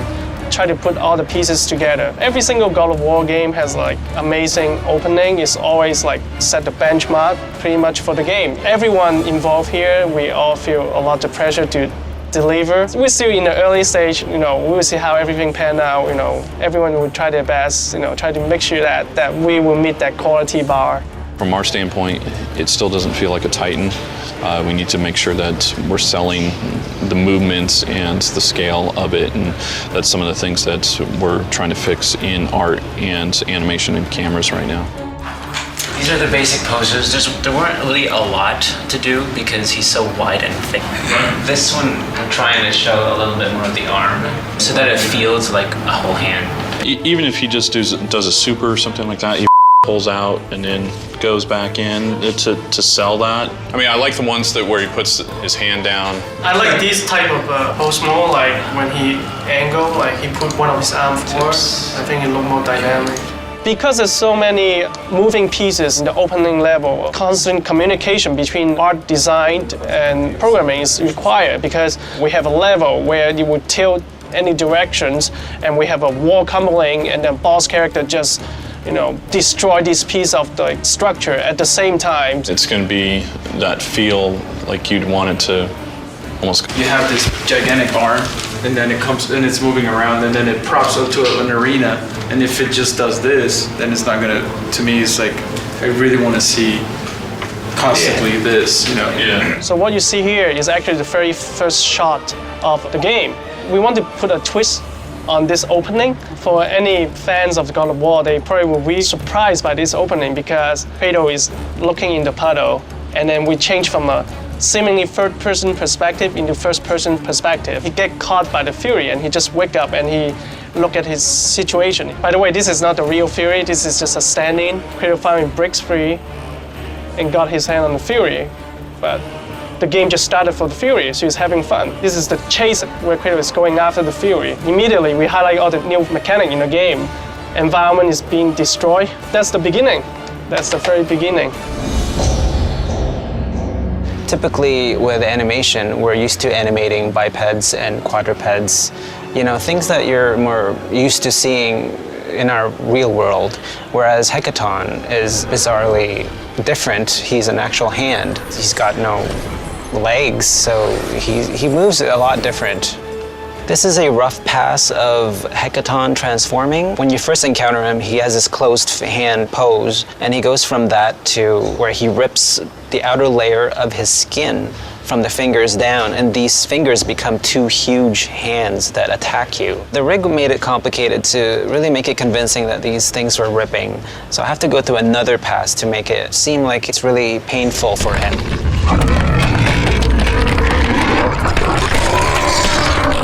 This time we're trying a very different approach in terms of storytelling with God of War. We are going to do different flashback sequence, so that's why we try to set it up at the beginning. You feel like personal, there's a mystery. Why Kratos is here, he's after something. This is a storyboard of the very first shot of the game. So Kratos is waking up, looking in the puddle.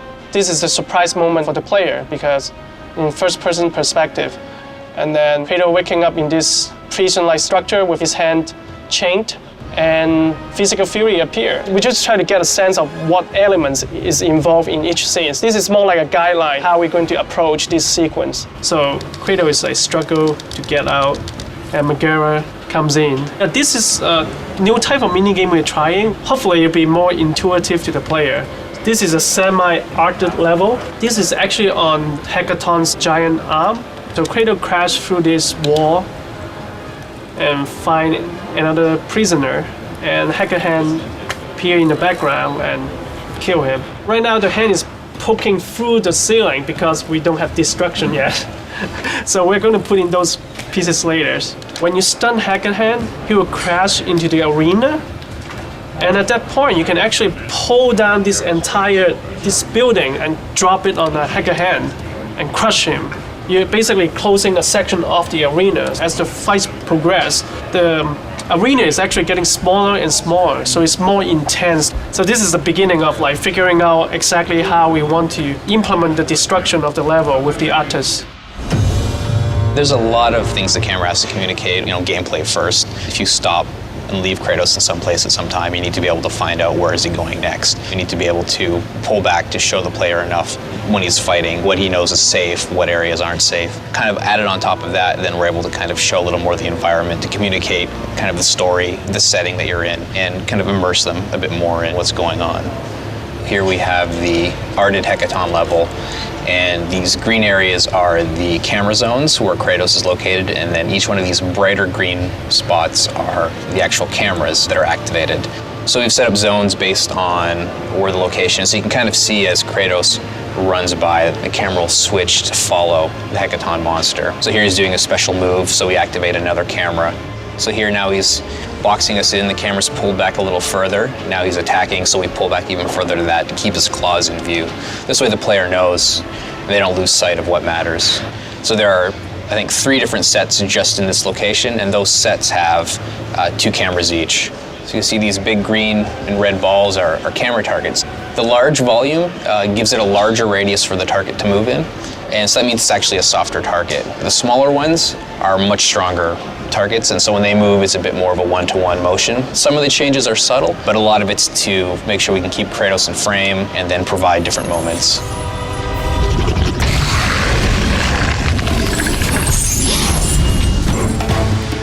When you kick through this door, we're going to have a cinematic to show this hand transform into the monster. But we don't have that right now. But we have the boss fight. You are going to fight the Hecaton head. What he is going to do is to pick up these platforms in his mouth, and then you're going to battle enemies AI on this platform, while Hecaton head is chomping away on the platform like a piece of pizza. Eventually, the head will break this piece off and swallow it. So the arena will get smaller and smaller. The player will be able to cause him to drop the platform. And now the platform is vertical. Once you're there, you're going to break this one too, which causes him to toss it away.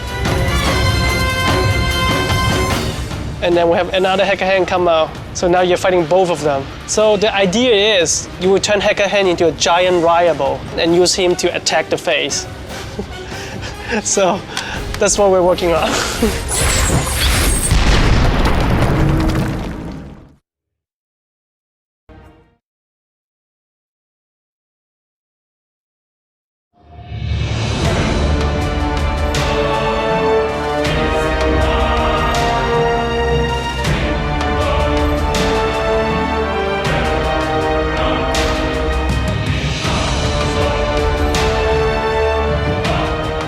Hi, I'm Todd Pappy, Game Director at God of War Ascension. What you're about to see is a making of video that we've been shooting over about 2+ years. It gives you a good idea of the inception of an idea all the way through to the final product. Keep in mind that this is a work in progress. Enjoy. The 3 Furies are divided into the physical fury, the mental fury, and the soul fury. The physical fury represents physicality and is dangerous by virtue of her physical involvement with Hecatonchires and it's just straight up bashing out of Kratos. When I first started on the Furies, we didn't really have them broken down into the 3, so I was just painting Furies. This was kind of an attempt at the sexy monster. I went for sparse clothing, but dangerous looking. A lot of that has to do with the pose and kind of the facial expression. Here she gets even more like kind of wicked. They didn't like any of these. They did like this kind of insect angel wing thing, so that's why I brought this image up. As a response to that, I started building her up. I kept some of the sexy elements, like showing some flesh, but also started giving her, crazy deformations, weird muscles, big rib cage, pigeon-breasted, crazy claws, scary helmet, frowny face. These are all symbols of evil. And the more I played with her, the more she started to take on some aspects of the Impusa, but also she was doing her own thing. And I think in my head, my own personal mythology for her, this is the final design. I thought maybe it'd be kind of cool if like all of the really weird characters that we've had in the past maybe were birthed from the 3 Furies. So like the Sirens maybe came from Tisiphone, who is the mental fury, and maybe the Impusa come from her. Here you can see, we'll go in for a little close-up. I hope you haven't eaten recently. This is the Suriname toad reference that I pulled. Look it up, Suriname toad. which is this toad. It has live births where it has eggs laid into its back skin, and then the little froglets, once they're of age, burst out of their mother's back and just leave this waffle-style, English muffin holes on her back, and you'll never eat English muffins again, by the way, but it's disgusting. It's so gross. You have crazy bustier style armor, but every time you look, you're going to be punished. She's my answer back for Aphrodite on the last game. She's basically the one that can go toe-to-toe with Kratos. She has like big appendages similar to Aries. She's a pretty tough chick. One of the first things we do is we create a rough gray mesh. Once that's approved, we can then jump back to the character and kind of really get into the anatomy. Like I'm at that point now where I'm starting to rough out some more interesting shapes and a little bit of anatomy into the crab-like appendages, starting to think about how does the back work, as well as how the drapery works and just how everything interacts as a whole. One thing with her face that we've really been focusing on is in the concept, Izzy had really drawn her face where there's a good wide set area between the eyes, and I think that's kind of that fine line we were talking about between human and creature. So I really tried to capture that space between the eyes and have it to where it's believable anatomy, but it is also kind of an exaggeration of what normally would be there.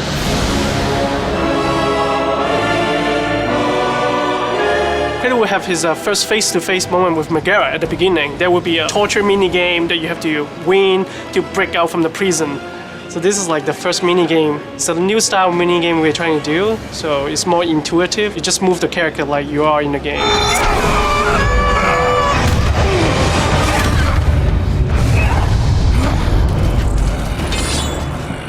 The biggest challenge has just been interpreting the design. With any character, there's going to be things that look great in concept, but then when we get them into 3D, how do they read in 3D? What does it look like? So that's one thing we're dealing with now. We just kind of have to roll with the punches and get it to the level it needs to be. Her face originally was extremely battle-scarred. It was almost too creature-like, and we wanted to kind of bring back a little more feminine quality. I just took the sculpt and I brought it into Photoshop and I just painted some different ideas. And we ended up going for something a little bit more subtle, and this is what we ended up narrowing it down to. So you can see that she's been into battle. Her eye is scarred, but it's not like a zombie eye. Her lip still has a scar on it, but it's not exposing any teeth. It's not a disability. We still get the story and the sense of history in her. In the actual final model, this is what you see. And then it goes down into the neck, and then we even carried some of those scars, down into the legs. These are where the parasites live. I tried to sculpt some that were like semi-closed, like a parasite was still living in them, and then some of them that were open.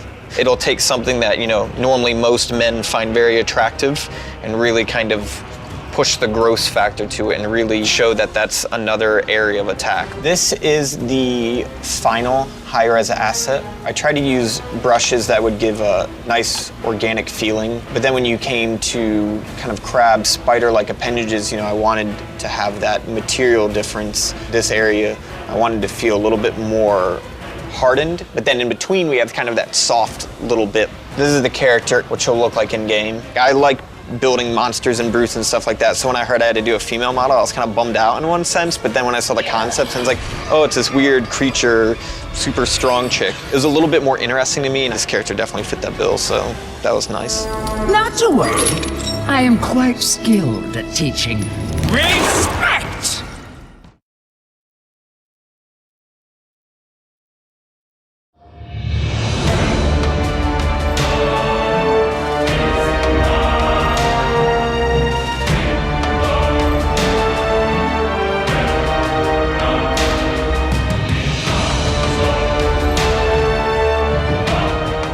Hi, I'm Todd Pappy, Game Director at God of War Ascension. What you're about to see is a making of video that we've been shooting over about 2+ years. It gives you a good idea of the inception of an idea all the way through to the final product. Keep in mind that this is a work in progress. Enjoy. With the Manticore, the whole idea behind it was almost like the Chimera, where we had different stages to the fight. It's a completely new experience. How you doing, Iz? I've been changing them a bit The wrist is still really thick, and for some reason that irks me. I don't know why. I can't really put my finger on it, but I think the biggest thing for me was just getting that kind of taper feel where it goes from the elbow to the wrist. We'll go back and forth with a lot of iterations trying to get something that feels cool. It has to work for animation. It has to feel fun and interesting. We're going for, you know, the ultimate look. So the thing has to be huge, you know, cool. Like that feels more natural to me, I guess. In the case of the Manticore, we come in and take a look at the early concept stages and just kind of give our little input to make sure that by the time it gets to modeling and it gets rigged, everything is well thought out. So, but you don't mind the longer tail? No, that's fine. I think actually it'll help when the character's flying also. So you just need like a final 3/4 now? Yeah. God of War 3 is kind of a learning curve project, I think, for a lot of the guys, and now everybody's just kind of up to speed and running. So it's the characters will be a lot better in this game, actually. The Manticore is essentially heart, scorpion, which is his tail. He has the body of a lion, the arms of a man, the wings of a bat, and the jaw of a shark, which will unhinge and completely open like a shark jaw. It opens very far so that he can spit these large fireballs. In the concept, they really like this big oval that you got from a shark. So that's kind of what I did. So these bottom teeth are more shark-like. These upper teeth, same thing, very shark-like. These will actually be redone. We don't like them. Then he also has the chest of a human. You can see this is all human, and it leads down into these kind of very scorpion-like plates. A lot of this is based on scorpion. These big hard plates, and these other plates with flesh in between, and these inset plates with flesh in between it. So all of this will move very fluidly, but it's still a plate. The hardest part were the wings. The rest of it's all fairly straightforward. The wings essentially fold up and he walks on these two knuckles. We went back and forth quite a bit on the wings. Wings are very difficult. We actually went to Sony ImageWorks last game, trying to ask them how they did wings, if there's any ideas they had. And they just create two versions, a folded version and an open version. It's very hard to do. The big discrepancy was in how this works. If they transition off fingers, are they a hinge? We needed them to be able to fold up so that the character could swipe. And this is what we came up with. There were always spikes here, but there was also a mane. There wasn't hair on him anywhere else. And it really didn't make any sense to me that he would have a mane of hair and no hair anywhere else. So I kind of pitched Todd on the idea of just spikes. He tentatively agreed. He hasn't cut it so far, so far so good. All of the textures for this character were painted in ZBrush. Where I paint little cracks, there's actually normal map detail of those cracks. So you're really supporting the sculpt and driving home and accentuating the detail that you have in the sculpt. It all works together just to look nicer, looks more natural.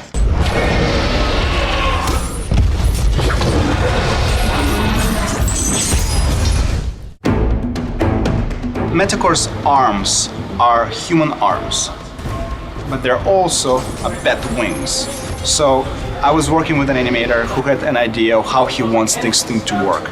And my job was to actually make rig work in the way he wanted it to work. And the solution was I want to have one control that basically makes it look good. So this is the prototype of the wing rig. So here's the main control, and it sort of allows you to move the whole character around. This would be sort of half the body of the Manticore here, and the wing starts with this human-like arm.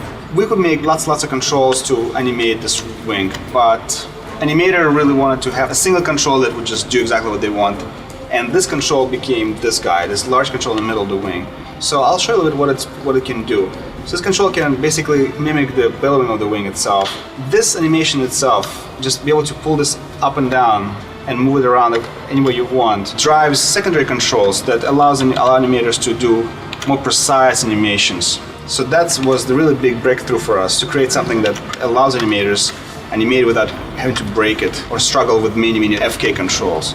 And so we're planning to use this rig for pretty much every creature we have that uses bat-like wings. So hopefully going forward, this rig will work for many years to come. When I first saw the concept art, I thought, holy I thought I was going to have a lot of trouble making this guy move. Izzy's probably one of the best draftsmen I've ever seen, and so he had all these beautiful drawings. And of course we went with the most challenging design, as we do. Probably the most complicated rig I've seen here outside of the Poseidon fight. The Manticore, he's got all of these tail joints that move around. He's also got this stretchy little pelvis here. We can move up and down. On top of that, he's got all of these wing controls right here. And you can see there's these diamond shapes, and what they do is kind of control where this thing flexes.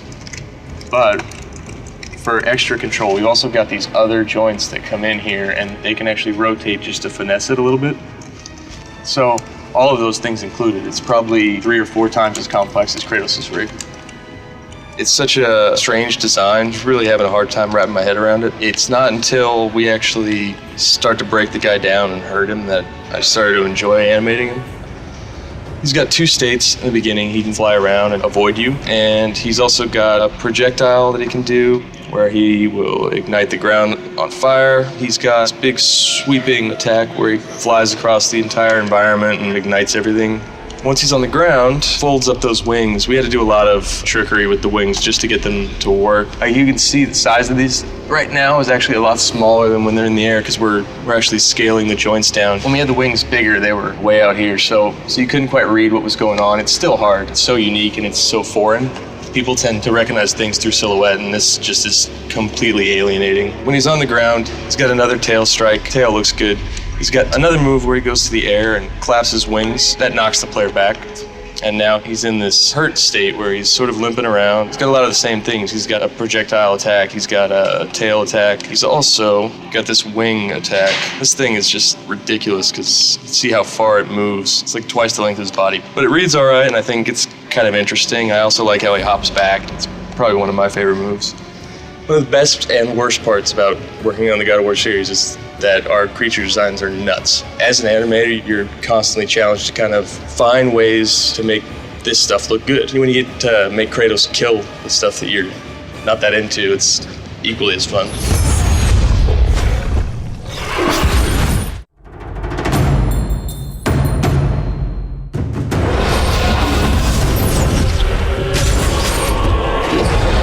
With the mini boss, we really want to make it really formidable for the player when he plays through it. So we do this in a number of ways. We stage out the character, and we want to sell that sense of progression. So the Manticore is the same way, where he has 2 different stages that you have to get through. The first is that he can be both in the air as well as in the ground. He has a second stage where you actually rip off his wing, and now he's injured. Now he's more desperate, and that's what leads to the climax of the fight. In addition, with our mini bosses, one of the tricks that we use is to kind of tease a character over a period of time. So with the Manticore, you see him throughout a number of stages in Delphi where he'll make appearances. And then when you actually get to the fight, it's just that much bigger because you've seen this guy, he's been bothering you the whole time. And now you've actually put a personality to the character. He's a huge creature, he's flying. We haven't had a character this large before in the air. And also that he'll transfer to the ground, just like he did there. In comparison to Kratos, he's a really large character, so he takes up a lot of the space in the arena. And when he does hit Kratos, you can see that Kratos really moves back far, so that, he displaces Kratos, basically. One new thing that Manticore has is that we're doing away with prompts that are on the screen for the CS moves. So this makes it more cinematic. There's no buttons that appear on the screen that cover up any of the action that's going on. This is one of those buttonless mini games. So you can see the giant tells that he does on the attacks.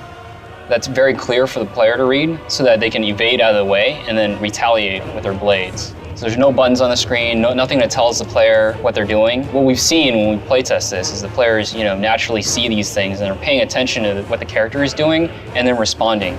Now, this is one of our other buttonless mini games. We came up with the concept that his weakest side was his belly and his neck. Basically, to kill this character, Kratos had to somehow get in there. He's basically chained up by Kratos' chain here. He's struggling to get out. At this point, the only weapon that he really has at his disposal is his tail. So he attacks with his tail, Kratos dodges, and he comes back and kicks Manticore in the face to sort of show who the boss is here. He's dominating at this point, so we really wanted to show that, Manticore can't really do anything to Kratos while he is on top of his belly. And the player can evade out of the way of the tail. There's giant tells on the tail that strike, so the player knows when to evade out of the way and then counterattack with his blades.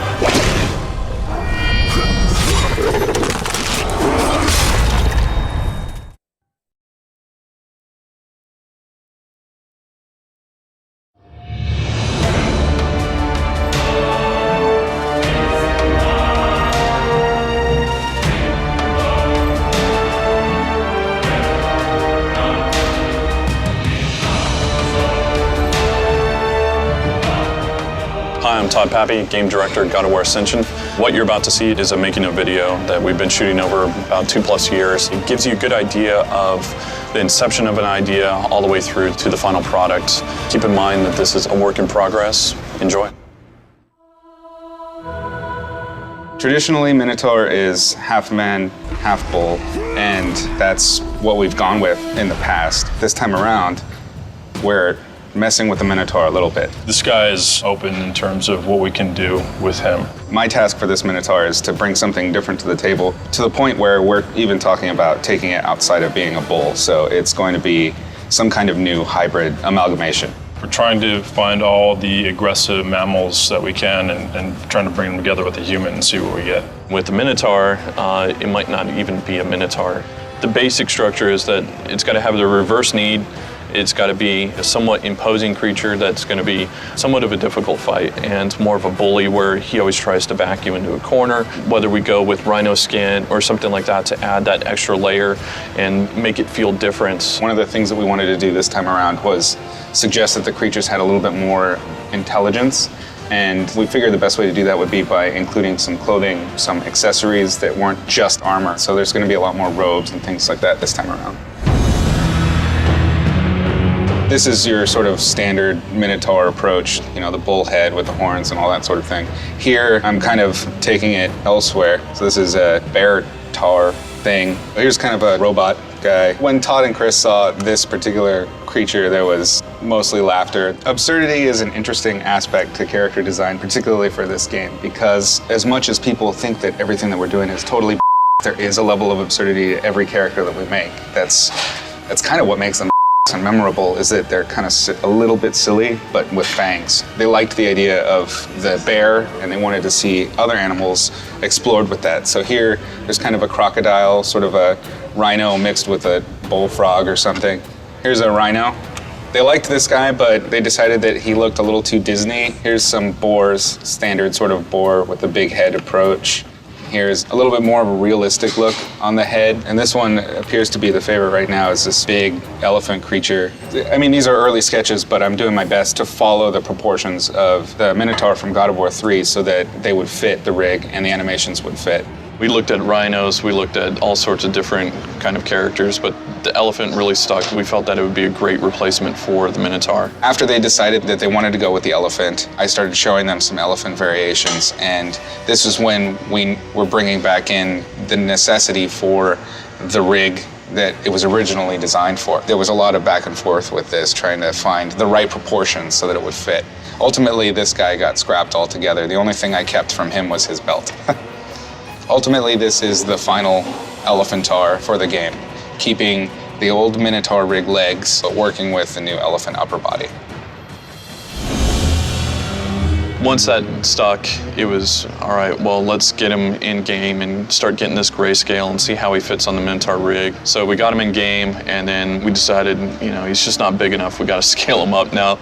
You know, he's an elephant. Like, he should look really big on screen. So we scaled him up like 20%, and I think he looks much better. And really with this guy, I'm just really trying to get kind of the energy across that he has. You know, he's got a lot of attitude, and it's a really interesting looking character, you know? It's just like this crazy, like rocky elephant dude. So you can see I'm just kind of laying in all the big shapes so I can get a better idea of how much detail I need to put in areas around his body and where I want to draw the eye. Let's say I went in and I just sculpted the body, did all the detailing, like all this armor, like all the armor plating and the skin texture and everything. If I don't go in there at some point and really start getting in the rest of his outfit, I could end up, you know, over detailing and overworking a bunch of areas that no one's ever gonna see, and also kind of messing up the rhythms of his forms. It's really trying to lay in and capture his attitude and his character. If I zoom in really far, you see like this is just a mess right now. It's all pixelated and everything. But what's gonna happen is I'm gonna just keep subdividing up and going in there and just refining the detail and just like carving these shapes away. I just think of like this screaming, charging elephant, you know? He's just pissed off and he's gonna kick your ass. And that's kind of, you know, that's just kind of what I go with, just a really, you know, like try and go with aggressive shapes and just, you know, make sure that comes across. Elephantor came with a lot of challenges compared to previous character Minotaur. It has a lot of elements in it, like long tusks and the trunk. So when I animate, I just don't bother the trunk and do whatever I need to do, and then the trunk comes later. I like the grinder attack. He just has this loop of going all crazy. It's like he won't stop at anything, just go for it. Used to be shorter length, but then it got longer. It's 80 frame. Used to be like 50 frame of attack, but it needed time to get it looks really heavy. You have to see how heavy the club is. It's pretty much all about the timing.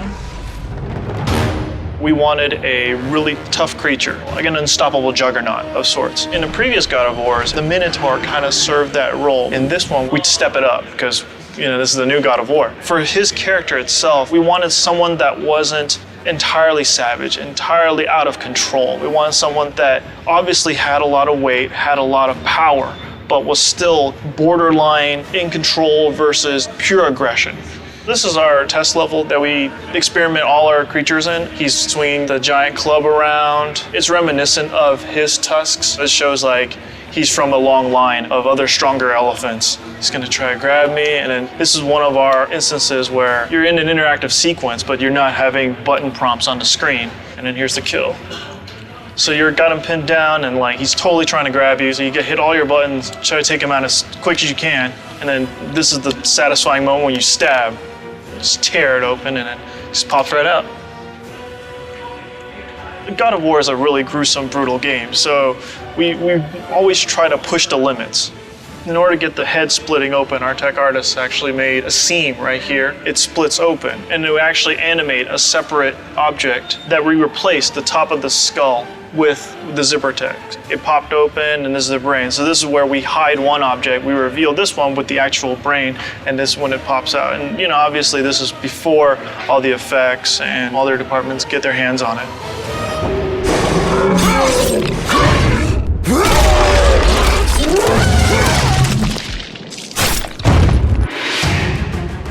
Bruno came to me about this kill. He just told me make it as as brutal as possible. So yeah, I was like, oh wow, this is gonna be cool. This is the beginning part of finishing off the elephant. Kratos yanks him to a position where he wants to slice his head open. So that's the first thing. The pose is very important. Like, you can still be threatened by the elephant. He's pinned down, and then at this point you can slash his head. I added a little bit of the emotion on the eyebrow. I have this eye blinking a lot, blinking, and all of a sudden just froze. But I don't know, it kind of got lost with all the bloods going on. At this point, Kratos just looked at his prize, his finish move, and toss him away like a garbage. I think Aletheia turned out great. I think the model looks absolutely fantastic.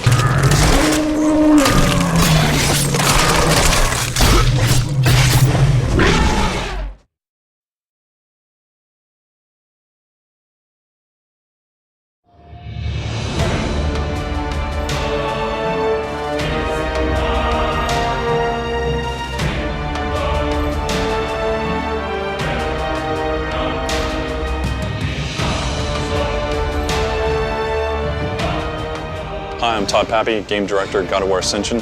What you're about to see is a making of video that we've been shooting over about 2+ years. It gives you a good idea of the inception of an idea all the way through to the final product. Keep in mind that this is a work in progress. Enjoy.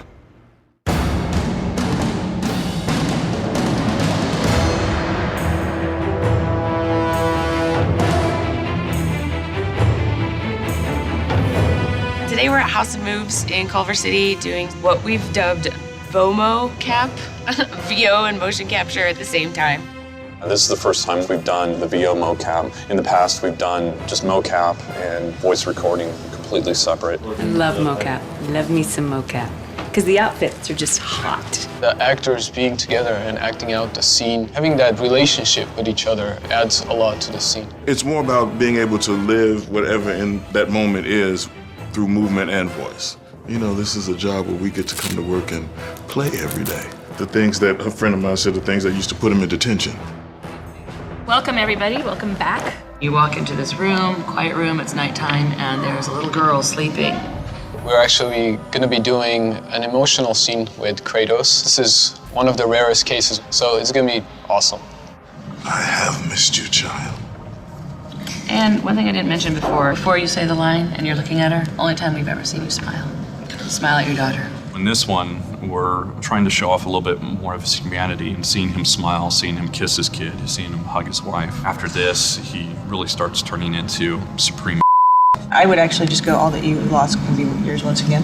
He's a little bit different guy in this one, I think, which I'm happy about. It's kind of the last moment of him having any kind of humanity in him. She has grown. Been away far too long. It's hard because we haven't really seen this side of Kratos, so we want to be careful not to lose his character. I think in that sense, this scene might possibly be the hardest one. In the game, Kratos ends up in this prison of Hecaton, and the Furies, who have been kind of infecting his mind and causing these insanity moments, are trying a little bit different tactic and trying to give him what he wants. So he's in this blissful illusion where he meets his wife and kid. He's back to olive skinned Kratos and goes and sees his kid. His kid's sleeping, goes in, gives her a kiss, sees the wife, has somewhat of an intimate encounter with her. There's something that Alecto does that pulls him out of that. Something doesn't feel right. And then he finally figures out that it's not real, and he's more interested in knowing what the truth is.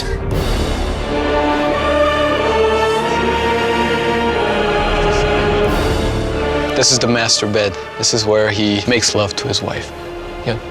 The moment she does this, you no longer go for her anymore. But everything else looked awesome. When you're working on a computer, everything's so planned. You have to know exactly what you want. You know, a lot of times actors bring in something of their own that just, makes that scene that much better. T-pose.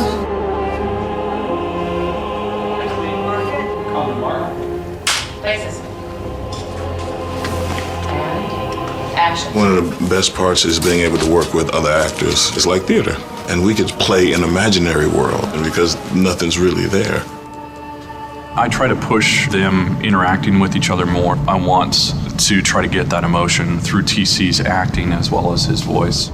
I will never return to Lord Aries. Never! TC, I love that hold. Yeah, with the hand. Very good. The hard part is over, Spartan. Jennifer stood out as she had the right voice for it. It was sultry. And out of all the Furies, that's what we were looking for Alecto, and being able to do the wife as well and sell those intimate encounters better.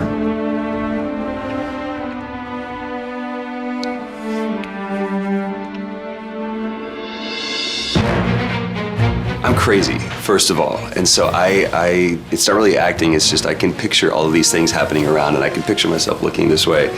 So that's my only advantage, I think, is that I'm certifiably insane. Scene 7, take 1. Roll sound. Sound speed. T-pose. Roll video. Roll mocap. Mocap speed. Mark it. Mark. Places. Action. This is not the manner to discuss it.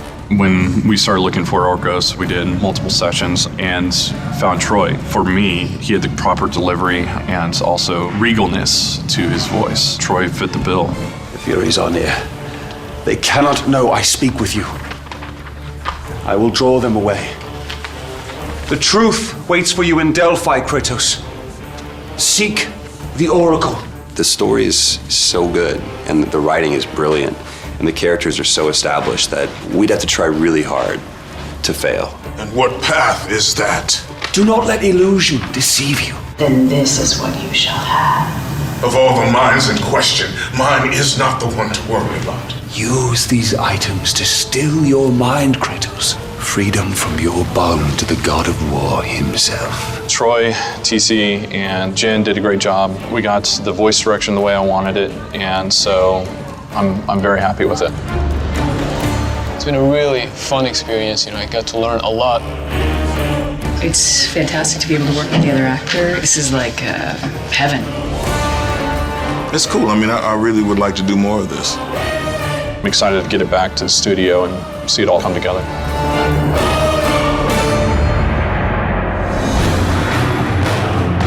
We got a lot of great performance from our actors, and Now it's time to implement it. When we receive the raw motion capture data, oftentimes the characters aren't quite aligned properly, like say one person has to shake another person's hand, the hands might be a little bit off. There's no face, they just have deadpan puppet face, and we have to add in all the eye blinks and darts, all the mouth talking and emotion and eyebrows and everything. We do get pretty good fidelity with just the basic body, but every once in a while maybe the actor didn't give us quite the performance we wanted, maybe Kratos didn't look manly enough, or maybe the wife didn't look wifey enough, so we go in and finesse the acting as well. So this is the video reference that we get back from the motion capture suit. That's Kratos' actor and the wife. I'll use this to get a sense of, well, where was her hand on his shoulder? What are the fingers doing? So when we get the motion capture data back, it's mapped onto these joints, which is kind of the skeleton of the character. Each joint is getting data about translation or rotation based on what the actor was doing at the time. This is Kratos and the wife doing their thing. On top of the rig, we have the characters that get mapped onto these joints. From there, we have these controls that we can put on. These controls are what I can actually use and manipulate the animation like this. Move him around, adjust his arms or whatever. So I will often take this data, copy it into my scene with the environment, and then start adjusting his hands or his torso to make it look a little better. Maybe that hand isn't quite, they're not looking quite real, like they're actually holding hands, so I may end up moving her arm or his arm to make it look a little more realistic. So this scene has quite a lot of dialogue in it, but when we get the motion capture data back, it's not there. There's no audio, and you can see the mouths aren't moving, there's no facial animation happening. So what I will do, I'll bring it into my scene. So within my scene, all that you have lost, I've got the audio running. Once again. It is not real. We have these sliders where you can control his eyes, his eyebrows, or his mouth, and make these phonemes, which are basically the mouth shapes for when he's talking. So if I move this slider up and down, you can see his mouth is opening. And this is all done by hand, it's not part of the motion capture data. It is not real. Here we have video reference just on TC's face that we can study. I can really see the details of every blink and every mouth shape. It's very difficult to get subtle nuances when you're animating by hand without doing a lot of effort and work. For these emotional scenes, we wanted to get that subtlety, and in a game production, it's just, we don't have time to spend getting all those nuances by hand. So the motion capture really helps save us some time. Your mind is troubled, but your skills are still without equal. Do you have business with me? I have been away far too long. You can see her in the morning.